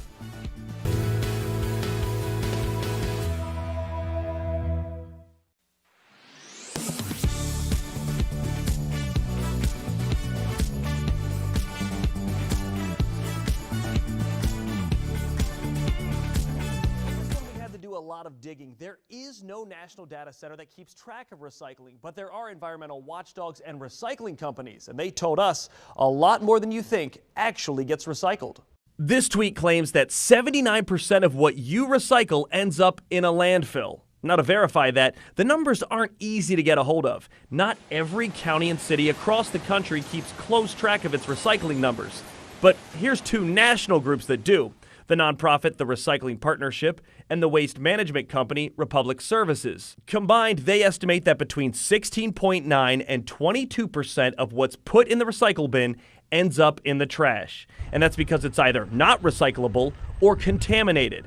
Now, to find out what that means, we went to 2 local experts. Jake Anderson, who runs the Republic Services Recycling Center in Manassas, and Scott McDonald, the recycling program's manager for Prince William County. All trash is not created equal. Scott and Jake both said the majority of what's thrown out at a recycling center is trash that got mixed in with recyclables. Food, furniture, certain types of plastic, you name it, people have tried to throw it out. About 1/3 of what goes in people's recycling bins is trash in this area on average. And the second group that are thrown out are recyclables that are contaminated. If the product is clean, if the product is paper or plastic or aluminum or cardboard, then we want it, but it needs to be clean and it needs to be dry. And that all adds up to between 17 and 22% ending up in a landfill.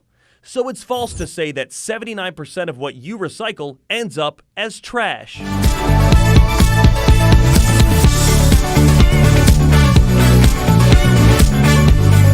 We're talking about today on Daily Blast Live.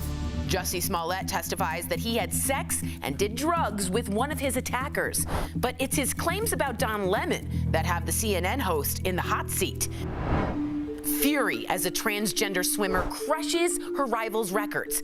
But do trans athletes really have an unfair advantage? Dr. Coley weighs in. Brooke Shields puts Barbara Walters on blast. Why she's calling their 1980 interview practically criminal. And can Jennifer Aniston play a teenager? The new sitcom revival casts that have audiences scratching their heads. Oh my gosh. Are you insane? This is a sham. No. Y'all, just stop. Finally here, drum roll.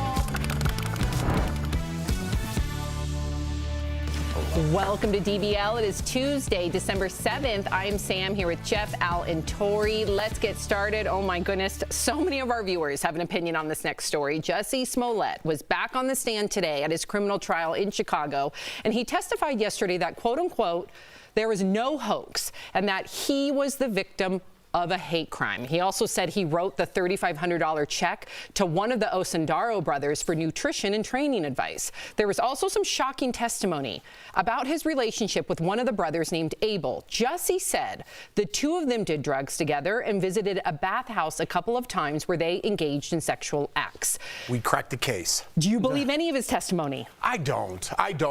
Listen, everyone has their day in court, but why, in his defense, why not fight it? If you have money the way our justice system is going now, you roll the dice. You stick to your story, you play it out, and you have a chance of winning. That's how our justice system is. That's how I believe it is. I think that's what we saw with Lori Loughlin. Now that Isn't you that say that, anybody though that's defending themselves? No, if you have money, it's a big. You gotta have money.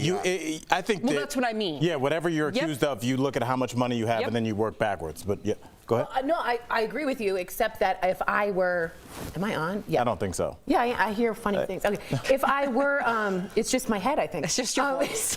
I think if I were Jussie Smollett's lawyers, I would not have had him on the stand. That's where I think he made a big mistake. To me, this screams of ego. The ego to double down, the ego to triple down, the ego to then go on the stand and get cross-examined. All of that's a bad idea. All of that's wrong. I think he's a narcissist that got caught and now he's tripling down. I think Jeff brought up a really interesting point that we've talked about before on the show. Of course, if you have money, you can buy yourself a case to hopefully get yourself out of it, or less jail time, or a plea deal, or whatever it may be. How is that? And I've talked to you about this before, Tori, because you've talked about very openly on the show that your dad is a defense attorney. How is that legal? Just to say, yes, everybody has their day in court, but why is it legal to make up, not saying this applies to Jussie Smollett, it may, but why can you just make up whatever story you want and then go present it in court? Well, you're allowed due process in this country. How is that due process? Well, if the juries think he's lying, they're going to have a field day with it, and it seems like the social climate will say it's not good. I don't think this is going to go his way. The whole thing smells fishy. I told them it's like a fish market. The Chicago Police Department, the prosecution, Jussie, all of this smells bad, and I think the juries can sniff it. But that might be his thing. There were issues with the police department where they did not come off looking good at all, and because of that, think about the O.J. Simpson case. They showed that one of the main officers was a white supremacist, and that's all you need for a little bit of doubt, and here we are. That's why you pay, I don't know what an expensive attorney is, $5,000 an hour or $2,000 an hour to get the Johnny Cochran that finds out that the cop that arrested you has a racial history, and you're a free man in 2021. That's why people pay the money. Yeah, I want to bring up something else about Jussie Smollett because a lot of our viewers are actually talking just about this. So he testified on stand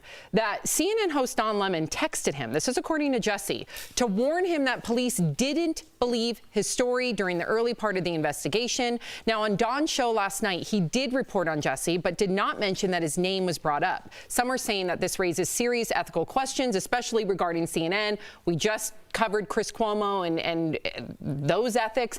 Do you think that it's unethical, if it's true, if Don Lemon texted him that? If it was a private source and the source said, don't use me, and it was to a friend, and he's another black gay icon, and at this point he didn't have any reason to doubt Jussie Smollett, I don't have a problem with it. What I do have a problem with it is not bringing up stuff like we're now friends or I did text him like last night. He needs to be overtly out there, because CNN has a huge credibility problem. And Don Lemon is like a journalist and an opinion guy, and a journalist and an opinion guy. Which one is he at this point? I need full disclosure and transparency between him and Jussie Smollett. I just think we all all deserve that. Well, I got to ask you this, because I think this is where people, and I've read all the comments from our viewers, are upset. And it kind of goes into the Chris Cuomo thing. And again, I don't know the facts, but this is what is circling in the rumor mill. That what if Don Lemon used his CNN resources in order to investigate, to somehow give information that he gave to Jussie? Would that change your opinion? No, I think it's unethical, right? I definitely do, because you're changing your views of what you're saying on the news. Again, is he a lawyer or a journalist? Is he a journalist, or is he have his own opinion? That's up for debate, right? But what station can you tune into to have an unbiased opinion about anything? The BBC. Probably. Maybe. Right. Maybe. But I think that's where America's at. So when you're crossing those lines... Your local news stations are actually pretty accurate. But it's gotten so blurry, Sam, that people wear their political opinions on their chest, literally with a button. Then you're delivering news when you have that button on. It's like, I'm not buying what you're selling. That's where we're at as Americans right now, at least me. Jeff, and I agree with you. And what happened was, I think we did have just journalists like Peter Jennings that just delivered the news straight down the middle. Cronkite, let's talk about it. Yeah. But I think what happened was the opinionated journalists, journalists/editorialists, began to be the norm.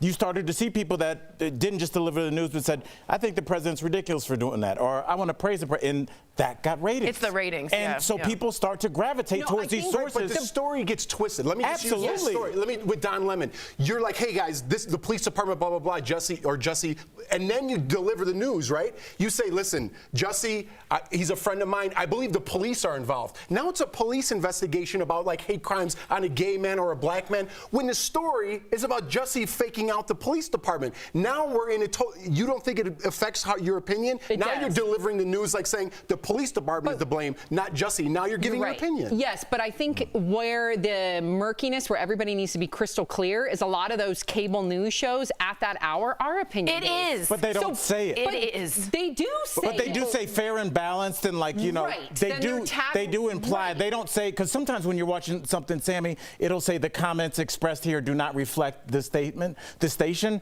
And unfortunately, I agree with you, we don't have that anymore. So if I'm just a casual viewer and the 5 o'clock hour is CNN delivering just square basic news, and then at 6 o'clock somebody comes on and says Donald Trump is a jerk, how do I distinguish that at 5 this was news and at 6 this is opinion when there's no disclaimer? So do you think that there should be, right when they show Don Lemon or right when they show Tucker Carlson, that a disclaimer comes up and says this is an opinion-based? Yes. Again, overtly. You need to be overt. Like, we're all 5-year-olds. This is not news. This is news. That way the lines don't get all blurred. Right. It's a big difference. Well, coming up on DBL, outrage over a transgender college swimmer who's smashing records. Is this fair to the other women in the pool? But first, Dr. Coley is here to break down what we're all wondering about the new Omicron variant. That's coming up next. Closed captioning provided by It's So.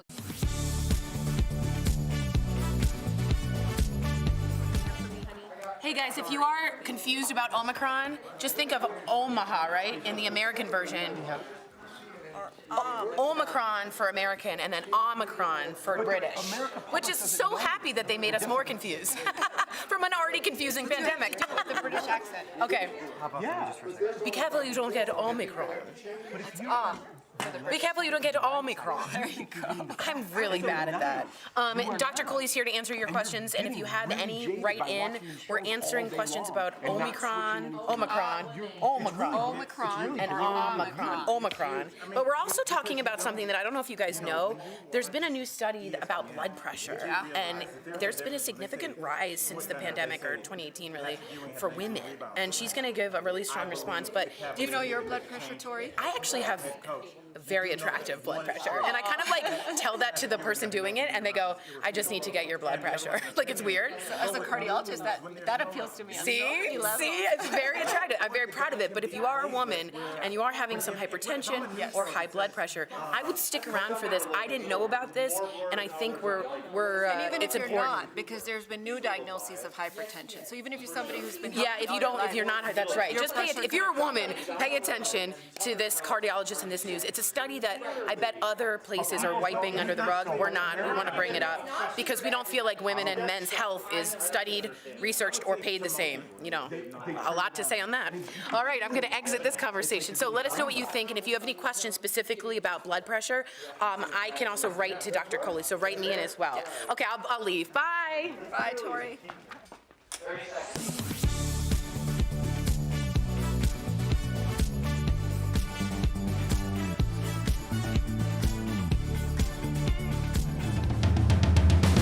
However you're celebrating, make DBL a part of your holiday cheer. What's up, homie? I can tell she was feeling something, I tell. Erica blushed for Alfonso Ribeiro.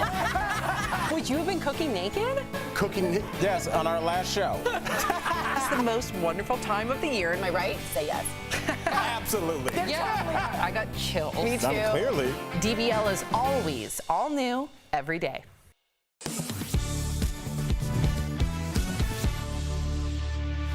Welcome back to DBL. There are so many headlines about the Omicron variant today, which is why we are so happy that we've got our Dr. Coley here to answer our questions about them. First and foremost, I want to thank you for being such a big advocate for my family and for Eric. You're forever my sister and forever my family, and I love you for that. Okay, so this morning I heard that the Omicron variant may cause milder illness, milder symptoms than the Delta variant. Is this true? And in your opinion, what does that forecast for the pandemic?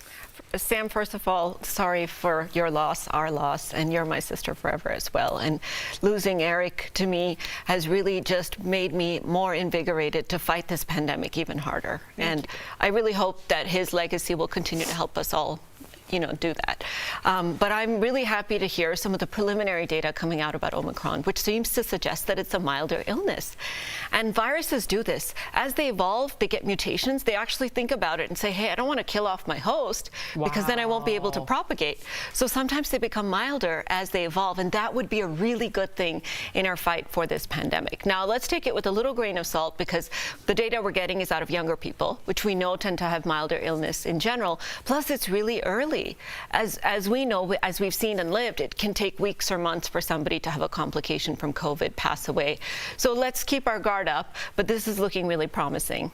Well, you know, that it's. I wonder if it's like a double-edged sword because we're hearing that the Omicron variant is it won't make the host as sick, but because it's not making them as sick, I wonder, are more people going to pass it along? Because if you're sick, right. I'm not sitting next to Jeff. Jeff's home. at home. Right. I'm at home. But what if you're just kind of like, I don't feel that great, but I'm not going to leave the panel. I'll be fine. And now I'm in front of 3 people, so that's what I'm worried about. Tell me I don't have anything to be worried about. No, Dr. Jackson, unfortunately. You got it right. Sam, it's already out there. It's on set on TV. It means it's true. This is exactly how viruses work. That's exactly what they're trying to do. And we have seen, in fact, that Omicron is more transmissible than Delta, which was already as contagious as the chicken pox. So guess what? That exponential growth where one person can make many people sick suddenly has amped up very quickly. So what I expect, if this data pans out, is that Omicron will quickly become dominant here in the United States because it's more contagious. So, Doc, as people continue to get vaccinated, right? It's the holidays. I believe like that's actually boosting people to get vaccinated as well as the booster. Right. I know. You're catching on. You're catching on. So what does that mean? Are our vaccines good to fight the Omicron variant now? We think vaccines will protect you somewhat against the Omicron variant, Jeff. But what we have seen is that 23% of the cases of Omicron that we found so far are occurring in vaccinated or vaccinated and boosted people. Yikes. Which means that even if you're vaccinated, it doesn't mean you can let your guard down. Now, I also don't want you to think that this means the vaccines don't work, because perhaps the number of people ending up in the hospital may have been a lot higher had we not had those vaccines. So we think they'll still protect you against serious illness, but we may need an Omicron-specific vaccine next year, which the companies are working on right now. Wow. Okay, so I got to ask you about this new study, and I'm sure that you have the answers. It shows that there's been a rise in blood pressure among adults during the pandemic. Here's the caveat, especially amongst women. Why are we seeing this rise, and what would you advise to all of our viewers right now that are watching, especially women? What do we do about this? Sam, the disparity when it comes to women's heart disease drives me crazy. It's the #1 killer of men and women. Yet we save more male lives than we do with females. And part of that is lack of knowledge. We don't know as much about women. Part of that is underdiagnosis. We miss it in women and women miss it in themselves. And part of that is we're not as aggressive treating our women as we are treating our men. So this really shines a spotlight on a big risk factor, hypertension, which can cause heart attacks, strokes, dying from heart disease. So I have to tell our women, even though we always look out for others, just like you've done, sister, for all of these months, you really need to turn the spotlight back on yourself, because you can't be there for others if you're not there for yourself. You need to make sure you're exercising 150 minutes a week, eating right, increasing the potassium in your diet, reducing the sodium, doing all the things that are going to keep you alive and away from strokes. 150 minutes a week. I thought she was about to say a day. 30 minutes, 5 days a week. Take your weekends off. Yeah. I love it. Thank you, Dr. Coley. If you guys have a question you want answered by our Dr. Coley. And I do like that you asked that question like it was the same question from Goodwill Hunting. She was like, what does that break down to a week? We'll figure it out during the break and tell everybody. I didn't know if you meant 7 or 5, so I just needed to hear it from her. I'm glad we got the weekends off. That was my... Get a graphic ready, Booth. Don't even talk to me. Write us on social media. You can also email info@dailyblastlive.com. Coming up on DBL, Dr. Coley, you're going to stick around because we really need to hear your opinion about transgender swimmer. There she is right there, breaking records. Is this fair? We're going to chat all about it after the break.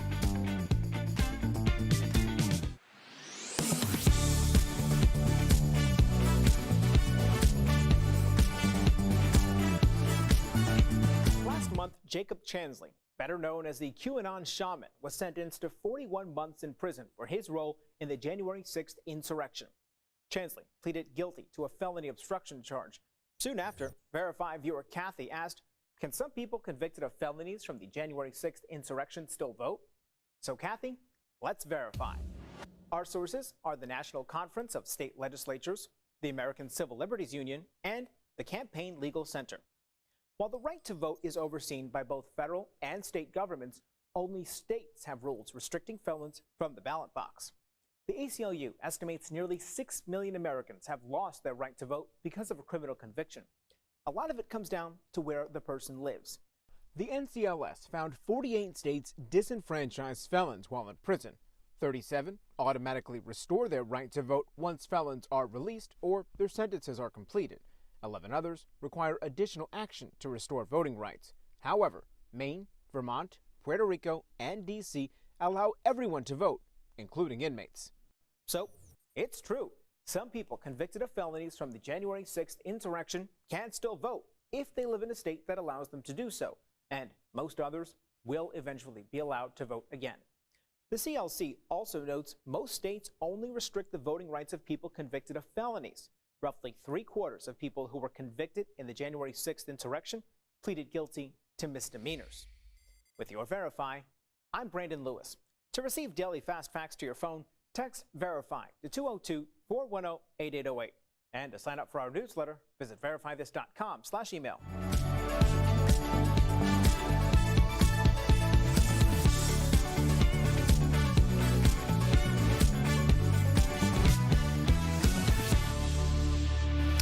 Welcome back to DBL. Okay, Dr. Coley, we got to get your opinion on this controversy. A swimmer for the University of Pennsylvania is getting a lot of pushback. 22-year-old Leah Thomas is transgender. She's competing at a number of high-profile collegiate swim meets. Just this weekend, she smashed a number of records, including her school's all-time record, and won the race by 38 seconds. I should preface that it's a mile. It's a whole mile race. It's not a quick race, but she did easily beat her competition. So now that that's clear, I think everybody also needs to know that these are not NCAA records that she's smashing. In fact, she's still got a really long way to go on the very elite level. But some are saying that regardless, it isn't fair to the other women in the pool. So what is your take? Do you believe, especially coming from a doctor medically, that she has some sort of a competitive advantage with just her body? her index. So from a medical perspective, we try to level the playing field by changing the hormones, right? So you give hormone suppression therapy, like testosterone suppressed and estrogen is augmented. So what that does is it changes the muscle mass. So that playing field is leveled. It changes your blood counts. So you're not doping, because men tend to have higher blood counts than women. So you've leveled that. But I have to be honest, guys, you cannot completely level that playing field, because you cannot change somebody's body size. You can't change the size of their lungs. You can't change how big breaths they take. You can't change how tall they are, so if they're playing basketball or some other sport. So there are some advantages that are offered just to being in a male body and competing with women, in my opinion. Yeah, I think a lot of people, and this is a very touchy subject for everybody, so I just understand, I'm coming at this from I'm the lawyer for fairness. I just want this to be a fair thing. And I am a doctor and a lawyer. Yeah, I use my time wisely at my imaginary college. Okay. But you know, I look at this, and 38 seconds, and Sam, you swam in these races, is a huge margin.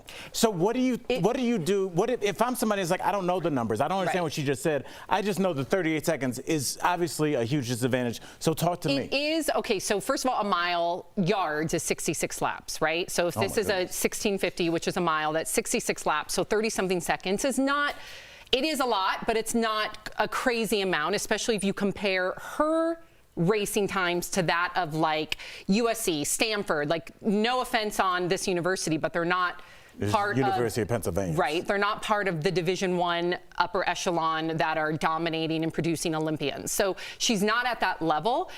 I would have to say, and I always like trying, like I'm on this, I was a competitive NC2A Division I swimmer, so I'm still on all these boards where there's a lot of debate about it. I do trust the NC2A science. I do, because I know how strict they are when it comes to competition. So if they feel by utilizing hormone suppressants and doing everything they can to even that playing field, then I'm going to agree with them. Now, if it changes, and I know they're now trying to tinker with sport by sport, to Dr. Coley's point, because of height, but at the same time, I look at some of the athletes that I competed against as a swimmer. I competed against many 6'2", 6'3", 6'4" female swimmers, non-trans women. So are they at an advantage because their father was taller than my father? I think it all evens out. What are the people on the boards that are against what you're saying? What are their points? Most of the swimmers that I have seen, especially on the upper elite status, are for it, and they're congratulating her. It doesn't seem like that they're threatened. If you look at the top Olympic swimmers out there, they don't feel threatened by her. But I was just going to say, even though my opinion is that the playing field is not leveled, some might argue that it's leveled in the opposite direction. So some medical experts are saying that you've got a bigger body frame, a male-sized body frame, being propelled by female-sized muscle mass because of the hormones that you've changed. Interesting. There's also some question, and Al and I were talking about this before, when the transition happened. Was it pre-puberty or post-puberty? Because that can affect how your endurance develops, how your cardiovascular tolerance develops, because those hormones, if you saw male hormones for a while, then you're seeing female, that's different than never seeing male hormones and just going to females. Right. I mean, I'm happy we're talking about this, because as soon as I open my mouth, I'm transphobic, I'm white privilege, all this. I have to say that because that's what people are going to start writing as soon as I talk. And I'm very hesitant to talk about this. But Doc, when you say your lung size, your bone density, your muscle mass, as a female, you've never seen that. You're a doctor, quote unquote science, right? If you're science and a doctor and you're telling me to wear masks, the same people are telling me, no, the science isn't right when it comes to transgender issues in sports. But the same science is telling you that it is. So how are they contradicting each other? I agree with you, Jeff. You can't pick and choose your science. Science is science, whether it works in your political favor or not. And from a scientific perspective, everything cannot be equal. But does it really actually mean that it translates into an advantage? That remains to be seen. We need studies on this. Yeah, when you're winning by 38 seconds, I think the proof is in the pudding. Not if she was competing against other Division I schools, though. I have to say that. We'll be right back. Promotional consideration is brought to you by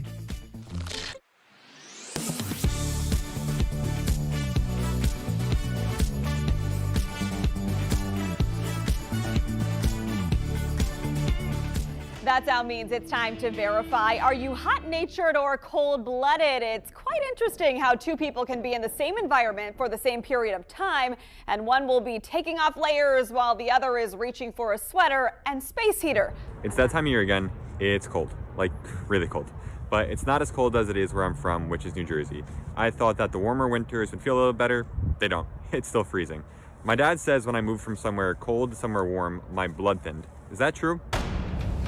To verify, I consulted the Mayo Clinic and heard from Dr. P.J. Miller, assistant professor of hematology and oncology at Atrium Health Wake Forest Baptist. They conclude the claim is false. So this is actually what we'd refer to as an old wives' tale, meaning there is no significant medical evidence behind this question that actually happens.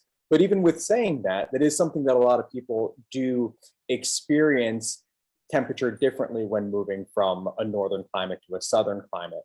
And a lot of that just has to do with the perception and getting used to a warmer climate or getting used to a colder climate. That said, your blood pressure can change with climate. Mayo Clinic found blood pressure is generally higher in the winter and lower in the summer. Low temperatures cause blood vessels to narrow, so your blood needs more pressure to move through the thinner veins and arteries.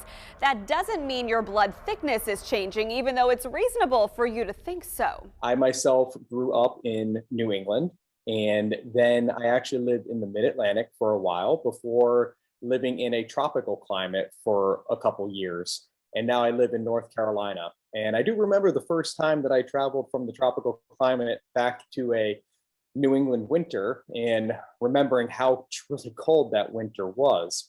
But that, again, was all perception. So in conclusion, we verified Tom's claim is false. No, your blood does not thin moving from a warmer climate to a colder one or vice versa. Maybe you're not properly dressed for it either. With your Verify, I'm Megan Malaris. A decision on the Supreme Court's latest abortion case is not expected for months, but if the conservative majority agrees with Mississippi's law, it would almost immediately have a major impact on a huge part of the country. 21 states could almost immediately ban or curtail access to abortions if the Supreme Court chooses to overturn or weaken Roe v. Wade. 12 states have so-called trigger laws that go into effect if Roe v. Wade is overturned or weakened. Most would ban abortion outright, while some include limited exceptions. For instance, back in June, Texas Governor Greg Abbott signed a new law that would almost immediately outlaw abortions and threaten doctors who perform them with life in prison or a $100,000 fine. And it's not just trigger laws. Another 9 states will have pre-Roe abortion bans that could once again become enforceable if Roe v. Wade is struck down. The court isn't expected to release their final ruling until this summer.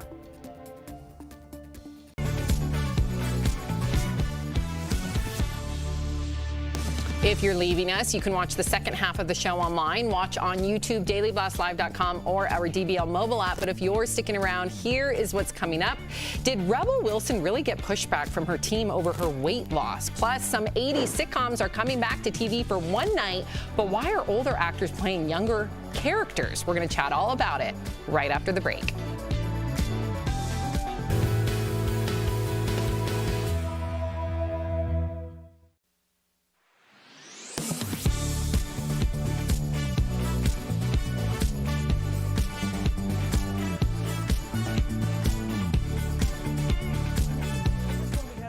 Of digging. There is no national data center that keeps track of recycling, but there are environmental watchdogs and recycling companies, and they told us a lot more than you think actually gets recycled.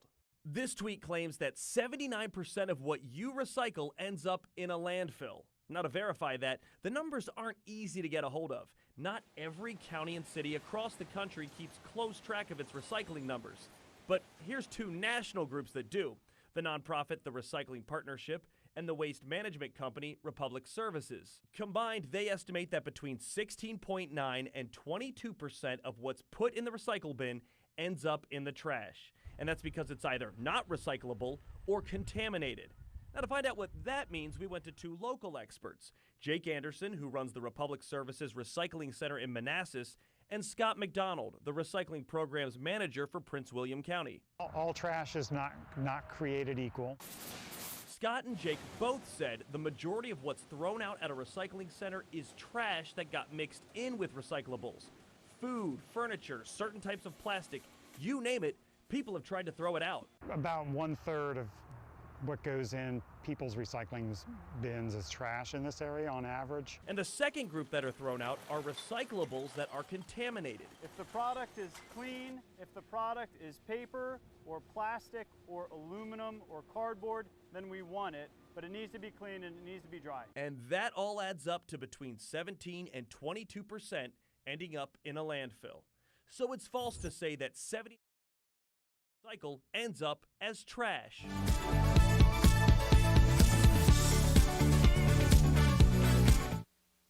This is Daily Blast Live. We're talking about what you're talking about. Oh my gosh. Are you insane? This is a sham. No. Nope. Y'all, just stop. Finally here. Drum roll. Welcome to DBL. I'm Sam here with Jeff, Al, and Tori. So a couple of 80s sitcoms coming back to TV, but only for one night. So the Facts of Life in Different Strokes are being brought back as a part of the Live in Front of a Studio Audience franchise. Some people have questions about the casting. Of course they do. Arnold, who was made famous by 10-year-old Gary Coleman when the show started, will be played by Kevin Hart, who's 42. His big brother Willis will be played by 61-year-old Damon Wayans. For the Facts of Life, Tootie will be played by 49-year-old Gabrielle Union, and Blair will be played by Jennifer Aniston, who's 52.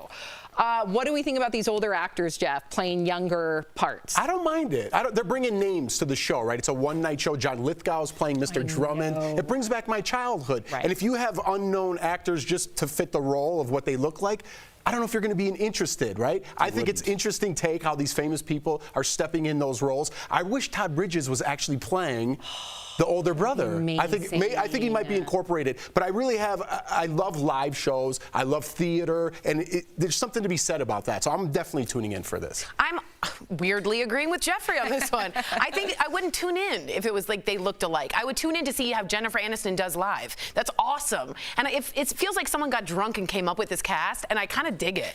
You know what I mean? Like, put Kevin Hart in. I kind of like it, and I think it'll get a lot of views. And it's just, I think it's a smart move. Not Jennifer Aniston, it was Jennifer Lawrence, who's still a name, but a little bit more age appropriate. Things like that. Would that change your mind? Or but I don't know if this part would mean as much to Jennifer Lawrence because she wasn't really coming of age at that time. It means I think that Kevin Hart is excited to play Gary Coleman because Gary Coleman was probably in some way part of his comedic development. Right. So I think that it's going to be a lot in terms of how old you were when this was a big deal when you watch it. So my kids will watch it like, why is that man talking to that other man like he's 10? Right. You know, but for us, we know that man is supposed to be Gary Coleman. So I think for people our age, we're going to really dig I think it's going to be really funny. I think they're going to play on that. Absolutely. I think they're going to have moments where you can tell Kevin Hart's trying to be like young. And It's going to be great. It's going to be absolute like comedy gold. I can't wait.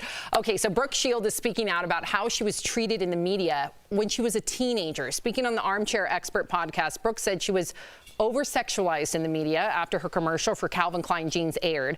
So take a look at the ad, okay? This is from 1980. You want to know what comes between me and my Calvins?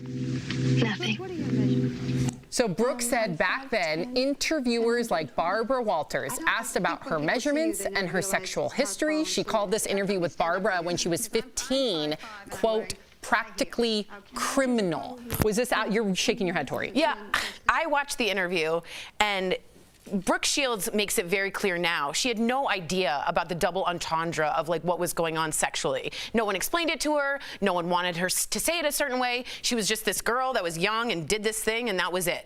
And Barbara Walters kind of came at her like, how dare you do this? And if you watch it, you just see Brooke Shields get smaller and smaller. And really, Barbara Walters, and I mean this with all due respect, sort of really misses the point that if she's the victim here, talk to her like the victim.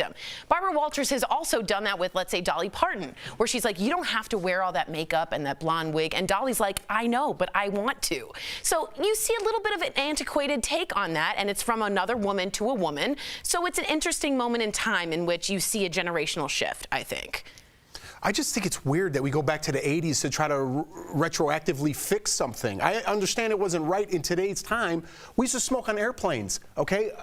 I didn't blow smoke in your face. What do you want me to do about it?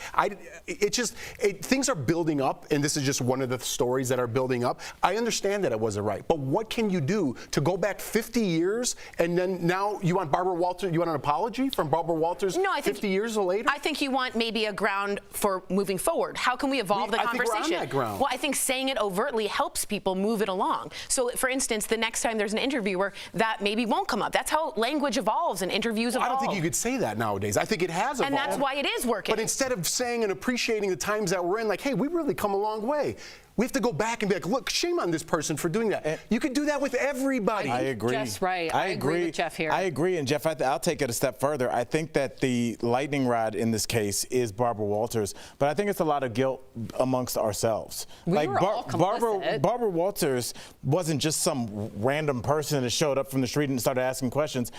She was hired, and she was picked to do that interview because she was popular, because those are the kind of questions that people wanted to hear. The viewers at home wanted to hear that. So when we go back and we get an Oprah interview from 1992 where she's asking Britney Spears something weird or something off color, it's because the social conscience was off color. But what's wrong and so with that's what people wanted to hear. And I hear you, and I understand what you're saying is we can't always be doing this. I understand that. But what's wrong with pointing out that, man, look how far we've come? That would be great, but that's not the narrative. It's not. I agree with you. If the narrative was like, hey, let's look how far we've come. Instead, it's just blame look Barbara what Walters. she did. Right. Can you believe she asked that without anybody taking into consideration that this was 50 years ago? Not to excuse it, but it was a different time, and we've all evolved, thank goodness. And if you haven't evolved, then yeah, and you try doing that in today's day and age, to Jeff's point, you will be canceled, rightfully so. Okay, Rebel Wilson said she received backlash, speaking of which, for losing weight. Rebel, who recently posted these pics on a beach in Fiji, started her year of health 2 years ago. Since then, she lost over 70 pounds. But she told the BBC her own team did not want her to lose the weight. Watch. I got a lot of pushback from my own team, actually, here in Hollywood, when I said, okay, I'm going to do this year of health. I feel like I'm really going to physically transform and change my life. And they were like, why? Why would you want to do that?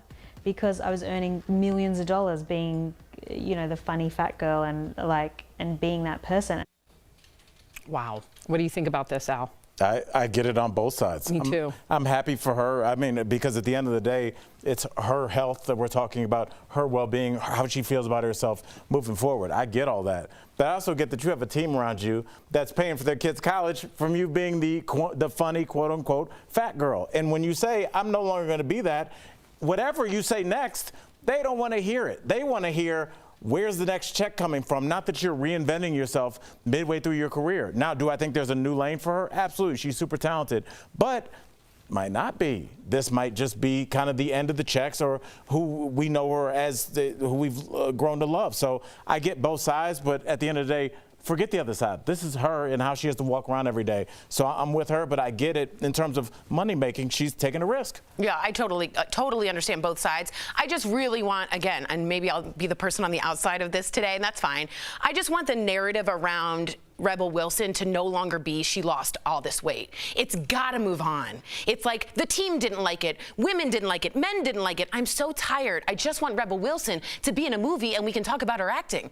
It's so annoying. But which movie, I think, is the question. Agreed, but when you brand yourself now as the girl that lost the weight, even though there's no new, we don't move on. The whole idea of her getting healthy is to be a new you. So be the you and stop living in this circle that I wish would just evolve. And maybe I'm the only one who feels that way. But no, I agree with you. And why does Seth Rogen and Jonah Hill, other comedic actors who go up and down with their weight, why don't they get the pushback? I know they got some, but nothing in comparison to what Rebel Wilson's Adele getting. And Rebel Wilson. Right. Yeah. Why do they get any pushback? Right. Is the ironic question that we're all talking about. Why don't we pray? If I say, wow, Adele looks great, Rebel Wilson looks great, people start attacking me for judging someone because Do I live in a banana tree that everyone's just out of their minds right now? I mean, it's so crazy. You can't even say one thing. It is so crazy. I know from personal experience, when my weight fluctuates, I feel physically better, mentally better about myself. I'm not making fun of your dietary habits or what you look like.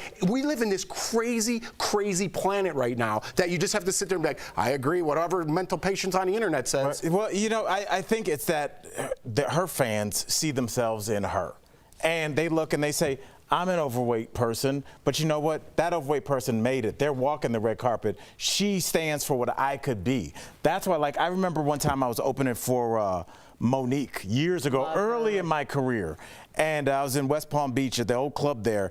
And after she got off stage, you know, comics do a little meet and greet. And when women met her, they would burst into tears. Aww. Because Monique She looked like represented that. Yeah. so much of who they were. And I didn't get that. I was like, oh, just a comic I'm hosting for. But when I saw like how powerful she was, I got it. And so I think that's where a lot of people are coming from now when they're like, don't lose the weight because what you're saying is there's something wrong with me that you need to shed that. But I get you, but to be healthy, and you can't live like that long term. Again, I'm going to get hate for saying that. But if you love Monique and she does that for herself and she feels good about herself, you don't like her now because you don't physically look the same? It's a weird juxtaposition. That's crazy to me. It's weird. The human mind is Go live in the banana tree. Am I right? Dude, people are already there. That's where the world exists. Coming up on DBL, are you a Grinch around the holidays? You're not the only one. We'll bring down the things we'll break down rather the things people hate the most about the festive season next. Closed captioning provided by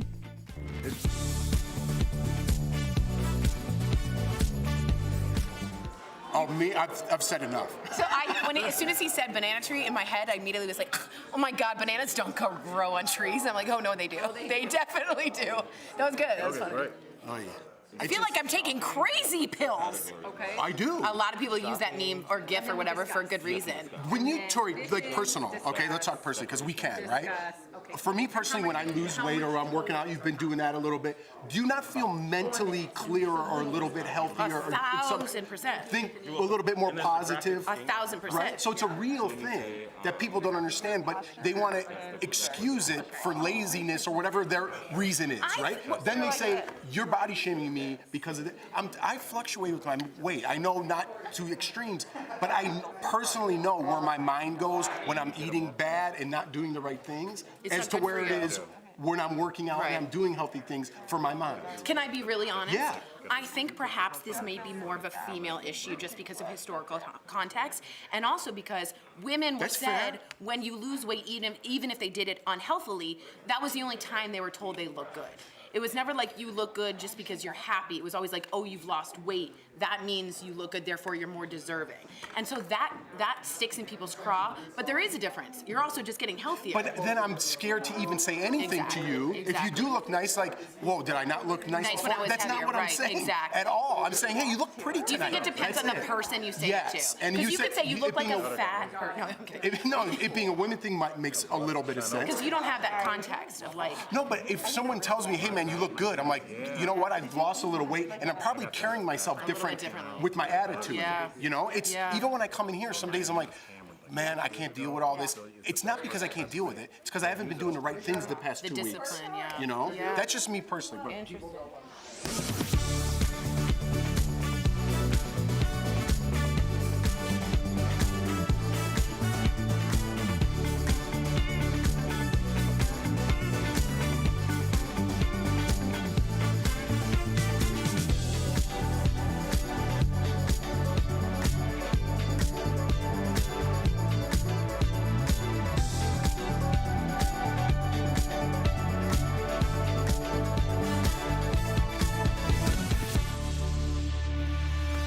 Welcome back to DBL. The spirit of the holidays is supposed to bring good tidings and joy. But what are the things about this time of the year that turn you into the Grinch? Check out this list of the most hated things about the holidays.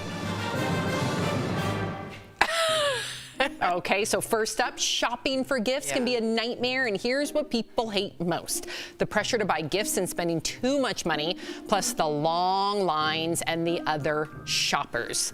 Jeff, did you ever go through this? I kind of like getting out there, but it's the pressure of buying the right gift. My brother and sister-in-law buy me really nice stuff. Like, they really put thought into it, and they're like, you could really use this down the road year after year. And I'm like, you guys need another blender? I have a good gift. My sister's like an amazing gift giver. Like, she'll remember something you said about like a black lab and walking on a beach and there's sand and you're like, yeah, here's a scarf. Like, it's a little intimidating.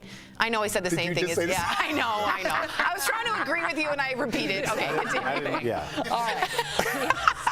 At least I admitted it. Okay. Next up are some traditions that people want to cancel. This includes carolers, children singing, Secret Santa exchanges, and mistletoe. That stuff's caroler. Mistletoe's a little outdated. A little? If you have mistletoe at your house, you're canceled. It's outdated because of the consent? Yes. I'm Jewish. I don't know about it. Like, it's an insane concept. If I'm underneath let's say I'm at a party. Okay. And I'm underneath a doorway and some rando dude comes up to me. He 10 years ago could have kissed me and been like, mistletoe.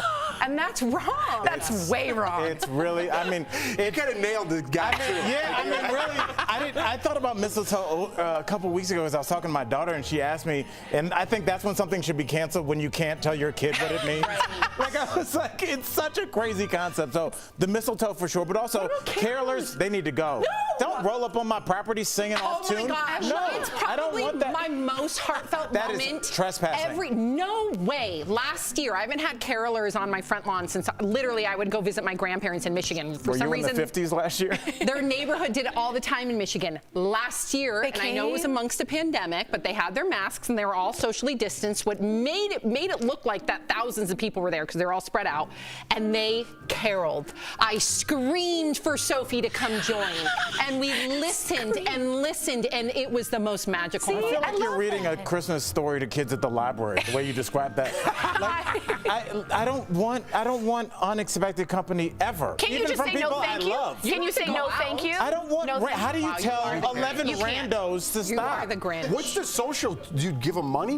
How do you say goodbye? How do you say goodbye? How do you get them off your property? You go out and you set your car alarm off. So when they're done, you put your hand on your heart and you say that was beautiful. Thank you. And they're like, "Where's the cash, lady?" No, exactly. They go in Michigan. You actually invite them in and you have a cup of hot. You have to take them in. Stop it. Wow. Now you're Sam out of is control. making up things. I am not making up things. Invite 12 random people in for cocoa. No, it's your under neighbors. the mistletoe. It's your And also, neighbors. kids singing is a disaster. Oh, God. The holiday decoration debate continues, and here's what people hate most about decking their halls. People who put decorations up too early or leave them up too long, and decorations that are ugly or annoying.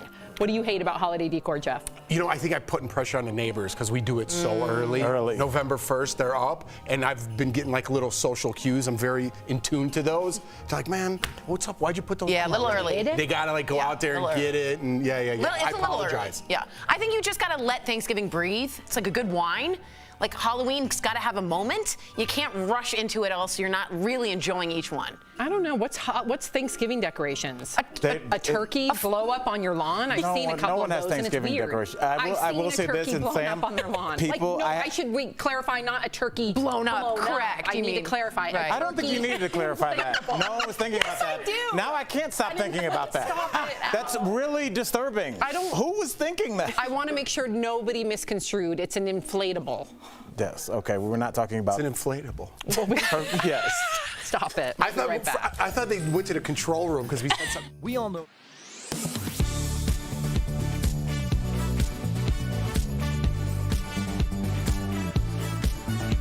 Last month, Jacob Chansley, better known as the QAnon shaman, was sentenced to 41 months in prison for his role in the January 6th insurrection. Chansley pleaded guilty to a felony obstruction charge. Soon after, Verify viewer Kathy asked, can some people convicted of felonies from the January 6th insurrection still vote? So Kathy, let's verify. Our sources are the National Conference of State Legislatures, the American Civil Liberties Union, and the Campaign Legal Center. While the right to vote is overseen by both federal and state governments, only states have rules restricting felons from the ballot box. The ACLU estimates nearly 6 million Americans have lost their right to vote because of a criminal conviction. A lot of it comes down to where the person lives. The NCLS found 48 states disenfranchise felons while in prison. 37 automatically restore their right to vote once felons are released or their sentences are completed. 11 others require additional action to restore voting rights. However, Maine, Vermont, Puerto Rico, and D.C. allow everyone to vote, including inmates. So, it's true. Some people convicted of felonies from the January 6th insurrection can still vote if they live in a state that allows them to do so, and most others will eventually be allowed to vote again. The CLC also notes most states only restrict the voting rights of people convicted of felonies. Roughly 3/4 of people who were convicted in the January 6th insurrection pleaded guilty to misdemeanors. With your Verify, I'm Brandon Lewis. To receive daily fast facts to your phone, text Verify to 202-410-8808. And to sign up for our newsletter, visit verifythis.com/email.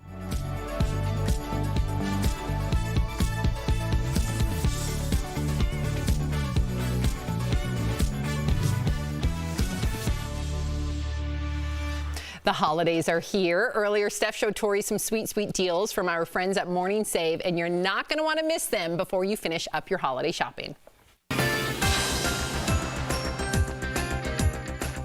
All right, what do you have for us today, Stephanie? Hey, Tori, I've got some wonderful products and even better deals, and you're going to love them. So first up, we've got the iJoy Vision 4K action camera with 2-inch colored screen and a waterproof case. So the deal includes one camera, one waterproof case, one rechargeable battery, and mounts. So imagine being able to produce content in high-def image resolution, and you can capture all of your most exciting adventures with additional features including a built-in microphone, wide-angle lens, and rechargeable battery. Normally, it's $150, Tori. Totally normal, right?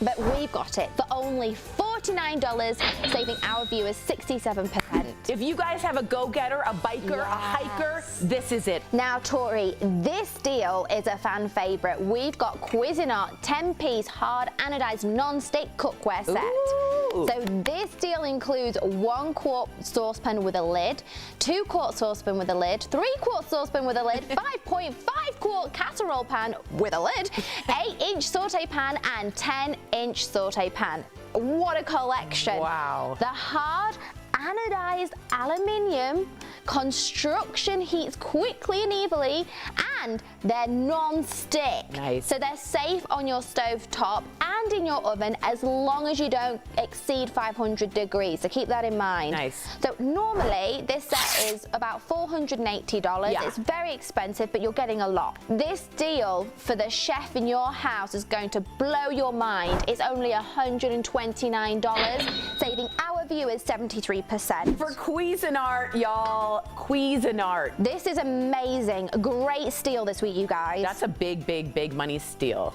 Now, you're also going to love this one, Tori. It's a 2-pack of G Home Smart LED 15-foot light strips, which are Alexa and Google compatible. What? So snazzy. So this deal includes 2 15-foot light strips. Whoa. And they've got self-sticking adhesive backing and USB connection, so they can be used for work and gaming spaces, as a backlight for your TV or computer, and you can even stick them on mirrors or cabinets, and you can even put the lights on a schedule or a timer and sync them to dance to your music through Alexa or Google Home. This is such a good gift, and I love fairy lights, twinkly lights, and this is a good way to have it all year round. Yeah. So normally these are as much as $150. And right now, Tori, they're only $29, saving us 81%. Can you imagine walking in and being like, everybody dance now, lights, lights, lights, lights, lights. It's really good. It's really good. This is a good steal. Brilliant. But wait, we've also got something else. Oh. Last, and it's certainly not least, we've got the Holmes Harmony Carbon Filter True HEPA Air Purifier. Nice, nice. So this deal includes one air purifier, which allows you to breathe freely and remove contaminants from the air with this air purifier. It's going to remove 99% of particles, including dust, pollen, and mold spores. This is perfect all year round, but it's very good for allergy season. So you'll get a 3-year manufacturer limited warranty. Nice. And normally this is as much as $120, Yeah, but we've got it, Tori, for only $59. Saves you guys 51%. Pure savings. Get it? Air Pure. I love it. Thank you so much you're the only one. Thank you, Steph. Those are great gifts. I would get all of those for different people. Head on over to morningsave.com to snag these amazing deals, y'all, at the lowest prices. You can even visit morningsave.com right on your smartphone. Thank you so much, Steph. We'll be right back. Promotional consideration is brought to you by... Are you on?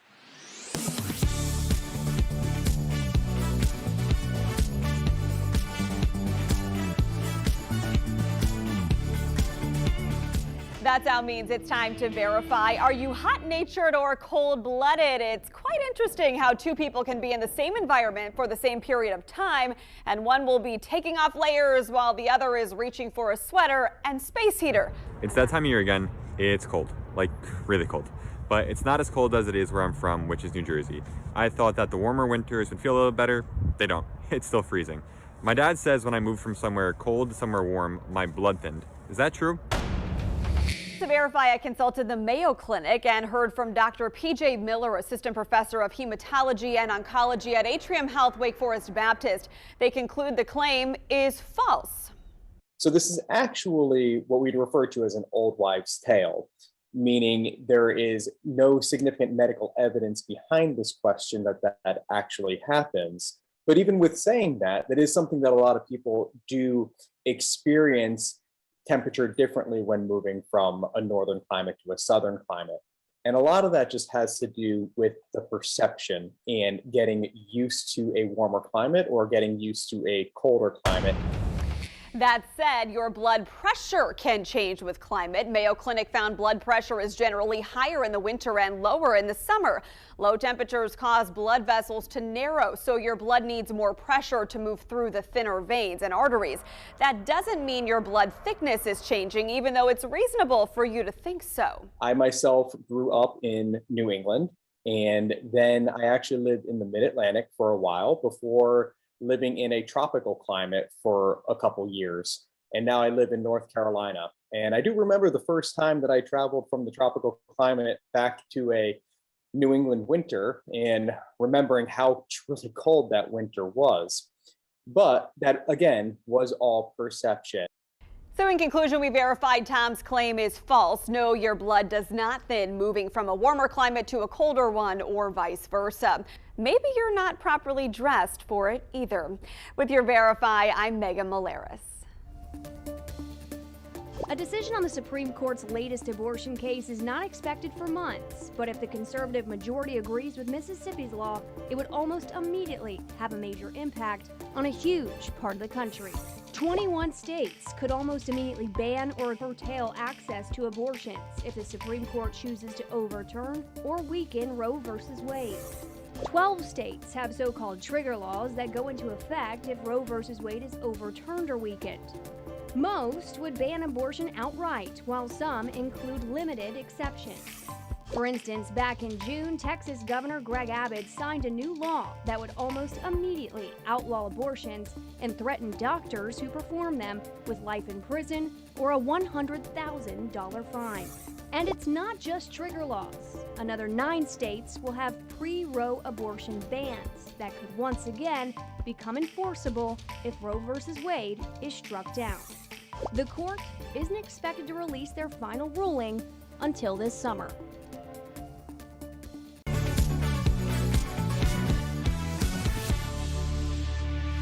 Welcome back to DBL. We love sharing your comments. What do you got, Tori? All right, first up, we have Melissa Gates saying, okay, Sam, sorry, I'm not going to invite carolers into my home. You sing your little song and then you move along.